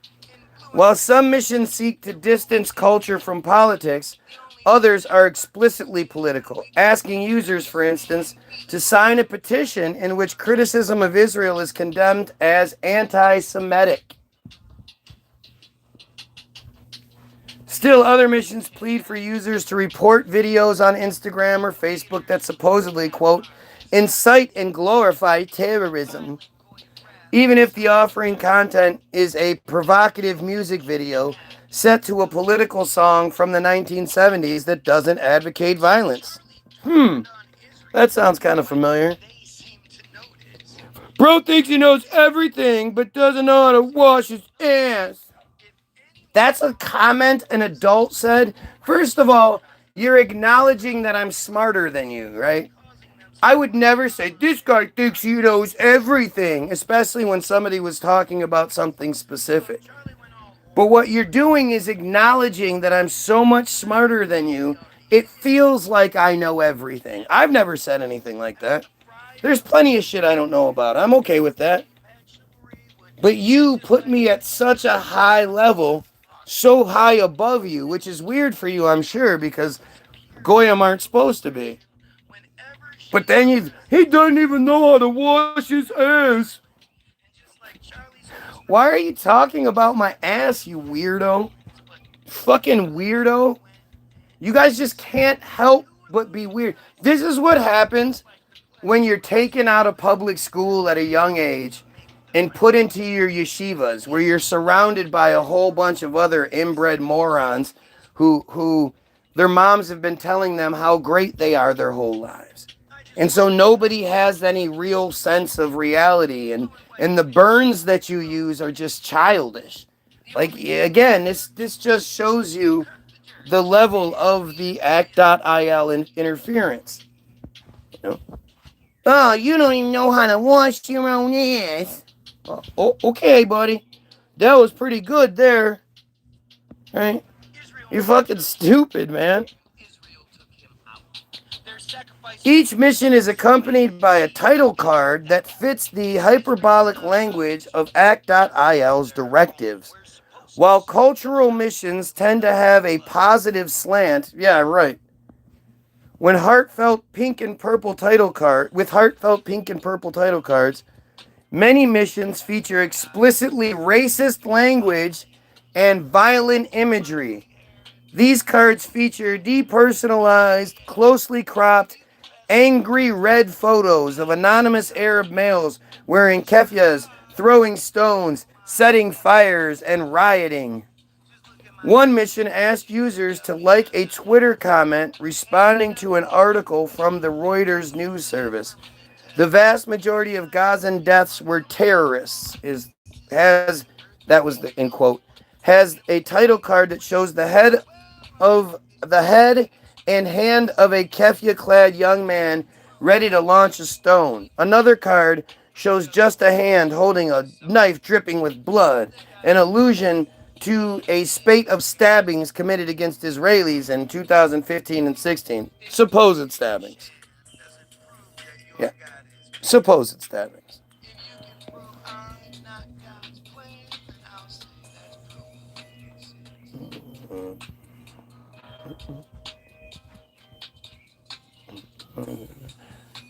I'm trying to think of something I was thinking about.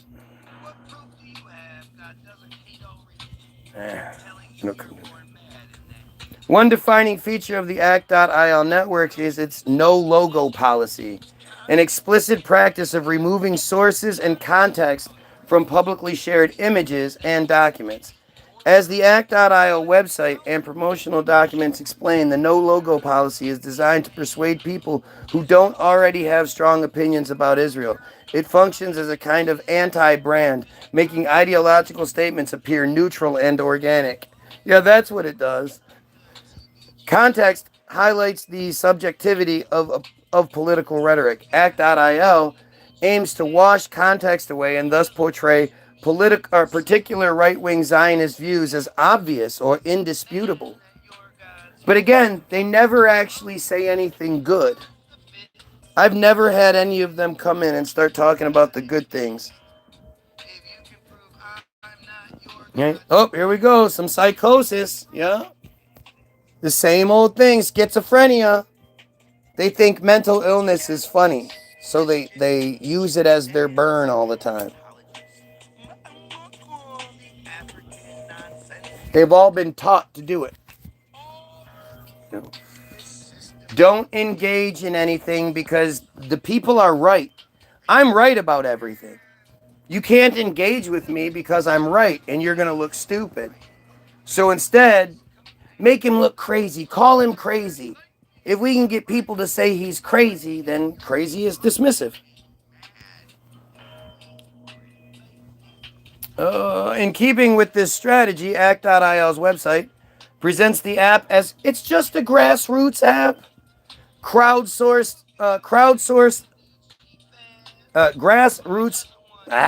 The app as grassroots, crowdsourced initiative fueled by the, quote, power of communities. Although in reality, it is very much a top-down production. The IDC commissioned the platform in conjunction with two well-funded U.S.-based pro-Israel groups, the Israeli American Council, the IAC, and the Maccabee Task Force. Ooh, we've heard those names, haven't we? The former is a cultural organization devoted to Israeli American advocacy and has a lobbying arm that pushes anti-BDS legislation and hawkish foreign policy positions. The latter, funded by Sheldon Adelson and directed by Christian Zionist David Brogg, is devoted to combating BDS on college campuses. Oh. It's that BDS. Oh, it's so bad. It's funny because combating it never means like engaging and helping people understand. It means trying to fuck with it. Act.io is developed by Rallyware, an employee productivity software firm whose customers include Avon and Samsung. And its interface closely resembles a gamified employee training and surveillance tool. The app's human resources aesthetic and management style are reflected too in the media rooms that pump data into Act.io. Website administrators recruit high school and college students to become volunteer mission coordinators with the promise that they will be coached and mentored by professional digital and social media managers. LinkedIn searches for many of the activists topping the mission leaderboards. LinkedIn searches for many of the activists topping the mission leaderboards show that media room volunteers and paid staff tend to top the charts rather than the 22,000 grassroots users the network boasts about. So this is 2020, they had 22,000. In 2026, they had 40,000 plus that were uploaded to the Rise app. So it's significantly bigger now. Act.io has had some tangible success when students at Pitzer College in Southern California pushed the school to drop its Israel study abroad option, right, where students were allowed to go study at in Israel. Nowhere else gets it. The network organized a campaign with a widely shared petition where everybody but Israelis and Jews wanted it. A video featuring student interviews and mission directing users to contact the school and register complaints. While the vote to drop the program was passed by the student government, the students wanted it, it was vetoed by the college president, whose explanation borrowed language from points found on Act.il's petition. The online network also claimed to have been instrumental in delaying implementation of a new ethnic studies curriculum for California high schools by creating numerous missions encouraging users to argue that the curriculum was anti-Semitic and that it marginalized friar students. Fucking crazy. You have to make sure that where this is what they're talking about is dropping the World War II month that we all suffered through, lessening the propaganda, the Hasbara bullshit associated with the Holocaust, because it's too difficult for the teachers, right? Nowadays, the kids come in there and they're like, yeah, but what about this? And what about the Red Cross? And what about the World Census Report? And what about the Havara Agreement? Bark that candy snip like you make the river split. And you could have helped me quit. When I grew up, I was told repeatedly that the reason Israel exists is because of World War II and what supposedly happened to them as a result of the Nazis. There was no talk of the Zionist federations, the Jewish agency. There was no talk of the Havara Agreement. I never heard the Havara Agreement growing up. Did any of you? Were any of you privy to the Havara Agreement in school? No. Don't say you were, because you weren't. And you make yourself look like a liar. I want you to be able to have some sort of credibility here.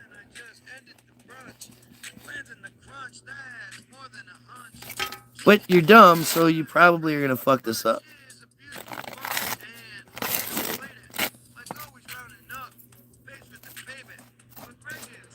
Like always rounding up. Who pays for the payback? With no explanation, and its reception was chilly, so I changed the station.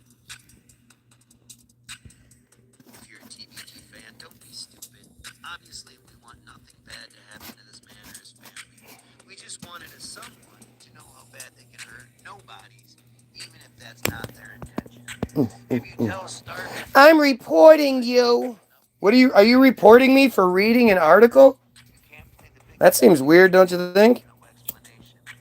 We just need to remember this when TBG are the Why would you be reporting me for reading an article talking about how you guys will be sent to a page like mine to report it? That's pretty funny, don't you think? You're literally doing what I'm talking about? Gosh, that seems weird. The app's full user base can be difficult to mobilize.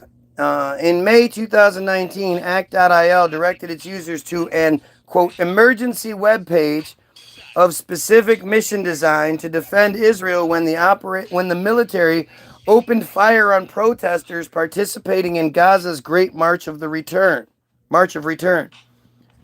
But the analysis by the Atlantic Council's Digital Forensic Research Lab found that the page it advertised was received only about 300 visits, 56% from U.S., 36% from Israel, and 8% from Russia. deflecting the improvement you should be using to debone the bullshit, you know. Isn't that interesting?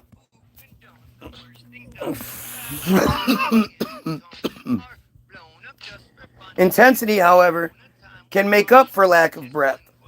Act.il's band of committed users, including the young people recruited by the site to learn online attack tactics, increases the likelihood that any online criticism of Israel, no matter how innocuous or accurate, will result in pushback. The rapid expansion of the app, coupled with Israel's eagerness to sell its high-tech security technologies and strategies to other countries, along with the back door for Israel to get in, suggests that these efforts reflect a vision of the future of right-wing propaganda and online activism. Success for Act.il, then, is not about going viral or reaching a critical mass, but about creating a standing army of trolls, always ready to take up arms in Israel's cyber war.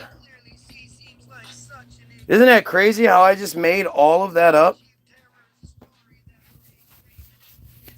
They love to do that get you to download some software thing.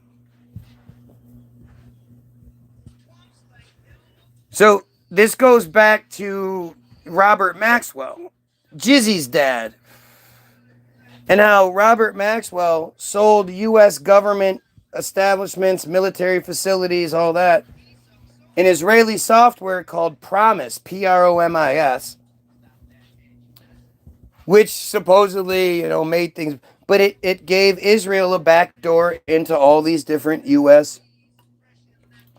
facilities and whatnot. And that once they're in, you're not going to get them out. If you're watching, like, share, and sub, 13 viewers and 24 likes, that makes so much sense. It doesn't sound like censorship, right? I could only claim censorship if I had a couple of hundred viewers. So let's get me to a couple of hundred viewers so then I can properly claim censorship. Oh, I just lost one. Uh-oh, I just lost a like. Wah, wah.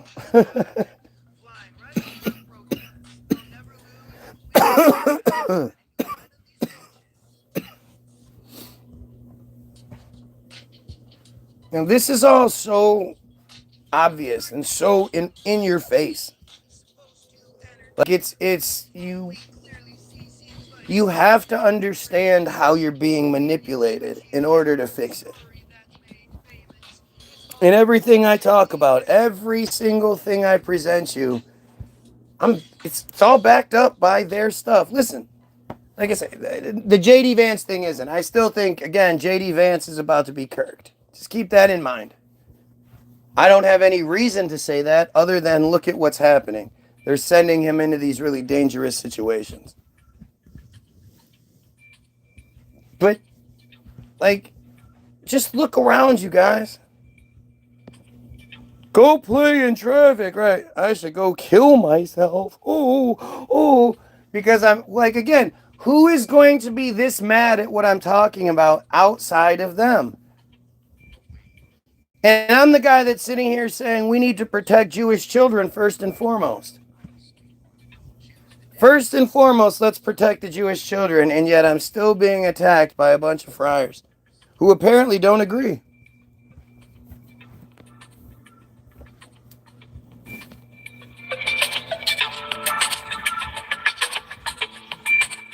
A vast radiant beach. Oh, crazy. It's crazy.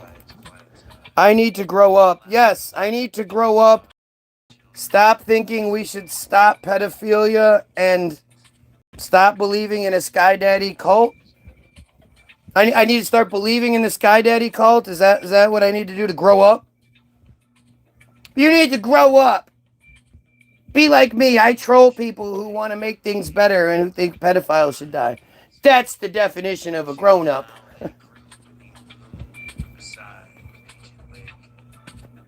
Enter again the sweet forest. Enter the hot green. No, he's a piece of shit friar. He's a piece of shit friar. They all are.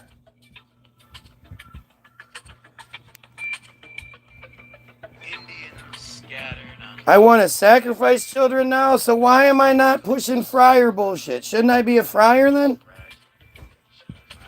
You friars are the ones that are sacrificing children all the time. You fucking disgusting binding of Isaac rituals and shit. Are you crazy? Your soul corrections. Get the fuck out of here, man. You guys are gross. You guys are fucking gross. And all of you pedos, every last fucking one of you needs to be destroyed. You need to be killed. No prison time, nothing. We need to fucking kill you. Pedophiles have no place on this earth.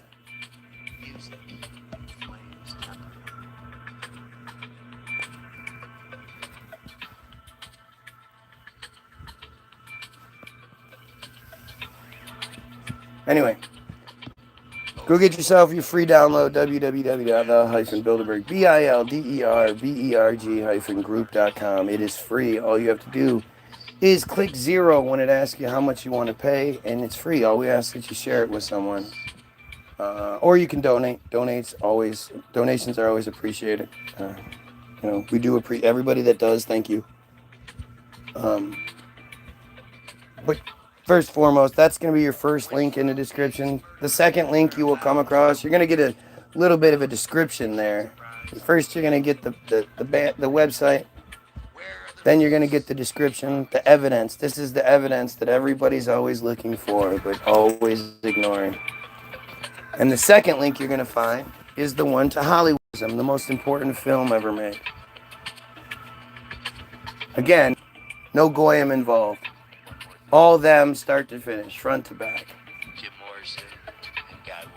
So you can't hide behind any of the bullshit when you hear, essentially you could say, the American dream is the Friar dream.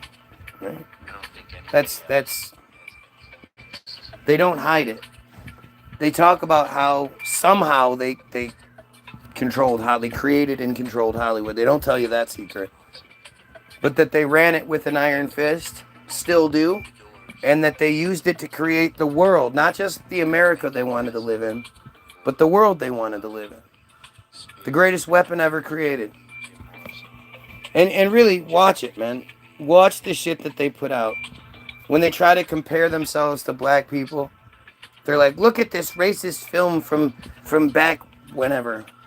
And how, the average whites portrayed the minorities. Look what... So first, you have the black people who are in the bar, and they're drinking, and they get out some knives and they start fighting over the women who are prostitutes. And look at the same sort of thing. Look, here is the friar stereotype, and you have 3 friars who are like in top hats, and they're kicking each other in the butt and having a good time doing it. and all of a sudden a cop comes up and goes to arrest one. And one of the friars pulls out some money and bribes the policeman. And as the policeman walks away, the friar yanks the money out of his pocket, puts it back in he has a string attached, yanks it out of the pocket, puts it in his pocket. They all go, hee, greedy laugh. And he's like, and look at how we're portrayed as the bribers of the police with all this money and power that we have. How dare you put such negative stereotypes out there? Saying that we have all the money and the power and the control. Because we didn't like that, we took over Hollywood and we have all the money and the power and the control. What? It's fucking nuts. But it also explains to you why you dumb Goyim believe what you believe. Why you believe in George Washington. Why you believe in Abraham Lincoln and Ben Franklin and the Civil War and all this other bullshit that's not real. Fake ass history. I have such a problem with it. There's this guy that I just discovered on Facebook. He always says, look. Does these great videos. Looks like Jesus. But he talks about all sorts of conspiracy stuff. And look. Puts out these good videos.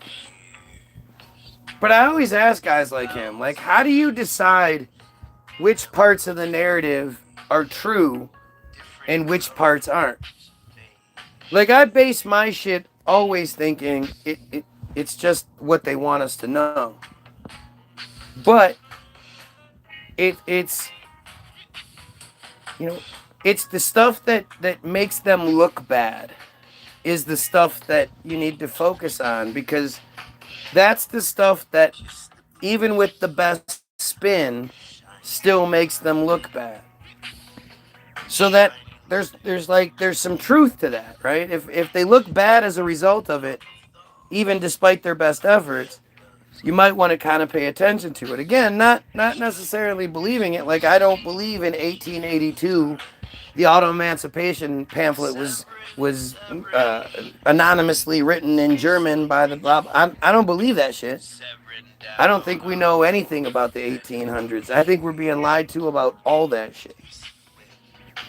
But based on what they want us to know, these narratives fit.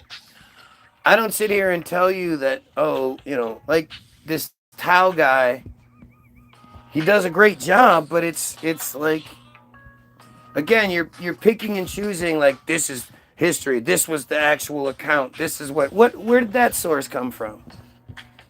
How does anybody believe in any sort of reset or Tartaria or whatever and accept any history that's either before that, for sure, but after that, that doesn't tell you about the reset? If it doesn't tell you about a reset, then how can you trust any of it? But go check out the Hollywoodism. It explains why, you live in this world. In this country that taking our money, $3.8 billion a year, as a base payment to Israel each year is something we're all supposed to just be like, yeah, that's a great thing. Please take more, because we know you will. And they'll take lots more throughout the year. We're all support that. Right now, you have American soldiers out dying for literally nothing. Like, it has nothing to do with us. And you want to talk about the Strait? The Strait was open before all this bullshit. Our lives are so much worse with Trump in office, and these Trumpets, these Trump pansies still supporting that piece of shit. I never understand it. Even if you say I used to be a Trump supporter, I still don't understand that shit. Other than you still got some racist shit you're not dealing with. Trump's been a racist, sexist, homophobic piece of shit the entire time. If you don't see him as anything, if you see him as anything but that, then that's delusional. But all of the way, if you do see that, and everything you do think, your Christian beliefs, your Muslim beliefs, all of that, it comes from Hollywoodism. Second link. Third link. Israel Hayom, Bottom of Darkness, explains why they are the way they are. Why this serious dumbass has been here for 4 hours begging for attention for like the 8th day in a row. Right? Being the fucking dumbass that I need him to be to prove the point. The piece of shit. The one who did this shit to other children himself. Had this shit happen to him and then does it to his own fucking people. The things they do to their own children are just atrocious. And this guy supports it. This IDF baby killer supports it. And you wonder, how does somebody have that kind of mentality that they can be that way?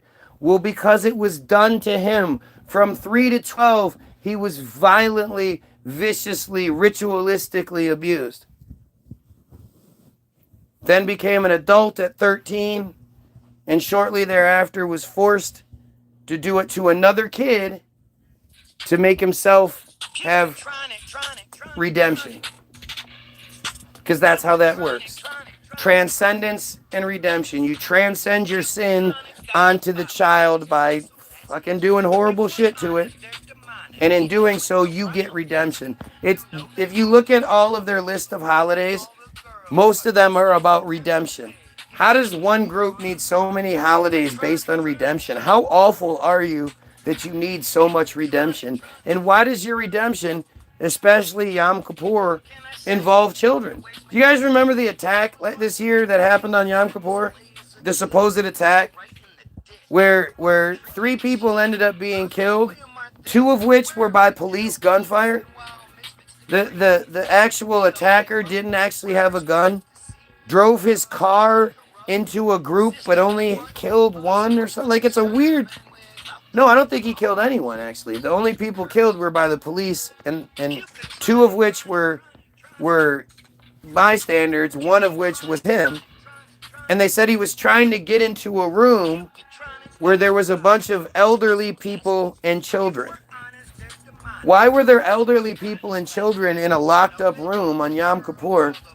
Whose children were they? Who were the elderly people? Why did that all go away? That was in the UK. They have cameras everywhere. How come we haven't seen cameras of that? How come we haven't seen video of that? It's because everything about them has to do with redemption. They transcending their sins into the chicken. And then Kaparat, swinging the chicken around, breaking its neck. They used to donate the chicken to the Goyim and get a good laugh out of the Goyim eating this sin-filled chicken. But nowadays, you find videos of them just throwing them into a dumpster that either gets lit on fire or, gets dealt with, but they don't clean. Like, it's disgusting. You can find Capporat, Kapporat videos, and it'll just blow your fucking mind. This shit's happening in the United States. How the fuck is this happening in the United States? But it's there. It's all there for you to see. And it's all explained by Israel Hayom, Bottom of Darkness. That's how you get a bunch of people that can be that fucking crazy. MK Ultra style brainwashing technique. Like, it's the worst of the worst. It's where MK Ultra got all of its ideas from. This is just it's time, guys. And at the end of the day, I would encourage each and every one of them to be better. You don't need to be associated with a fucking cult that's foundations are based in pedophilia. Aren't you better than that? Just come be like, we're all here together. Let's make the world a better place for everyone. At the end of the day, I want myself, yes, myself, my wife and my children to have the best, safest, happiest lives they can live. And the only way that they can have the best, happiest, the best, happiest, safest, lives that they can live is if everyone else is living the happiest, healthiest, safest lives they can live. Because I want that for mine and my family, I want that for everyone else. We all need to be working together to make this place better. And if you want to believe in some pedophile shit that says you're somehow special, then we're going to send you to the Jewish Autonomous Oblast, which is the country that was created specifically for you. A beautiful place in Russia, on the Russian side of things. Mild climate, 3 times the size of Israel. No Muslims on either side trying to oppress you. Created before Israel, 1928. Created 34, it was officially established. Because at the end of the day, we can't just pull out of the Palestine situation. We created the Palestine situation.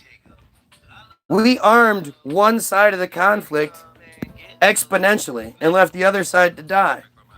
So we need to go protect that. We need to go clean up our mess. So I would encourage all of them to just be like, hey, you know what? Let's work together, and or head on over to the JAO. Right? It's your country. It's there for you. It's created for you to avoid all of this bloodshed. And it wasn't good enough. So now that's your only option. If you desperately need to be your own awful thing that continues the violation of children, I don't know how long that's going to last for you anyway. I don't know how long that would work out. But it's definitely not going to happen here anymore. And we're not going to allow any of the Kushner-based fucking Palestine nightmare to happen anymore either. We need to fix it. We're better than this. We are better than this. We Goyim are what they fear. And they shouldn't. They should celebrate us as we should celebrate. We should all just be one group. Why aren't we just one group? Why does one group have to be superior? And so look at you get the download. You get the link to Hollywoodism. You get the link to Israel Hayom, Bottom of Darkness. Most important film. Most important article. The most important clip on the internet is the Naftali Bennett acknowledging that they control Wikipedia. That everything on Wikipedia is balanced and Zionist in nature. That way, when you look up all of the other, the Havara Agreement, ACT, you look up all those other receipts I provide you that take you to Wikipedia links, you understand that it might not be the absolute truth. It's the truth that they want us to have. It's balanced and Zionist as far as we're concerned. So there's no crying about what Wikipedia says. It's what you want it to say. And like I say, there's tons of receipts in my description along with links to the Facebook page where you can see the music videos. Go check them out. Go like them. Go share them with your friends. Go do what you got to do. It's a voice against the nightmare. It's intelligent music. You know, if you're not real smart, you might not like it. If you're not like even kind of smart, because you know I use big words and sometimes and talk about big boy stuff instead of niggas and bitches and hoes and shooting and drugs. You know, music's the most powerful weapon that we have. It's being underused. Cymatics and all that shit. Sound is so important.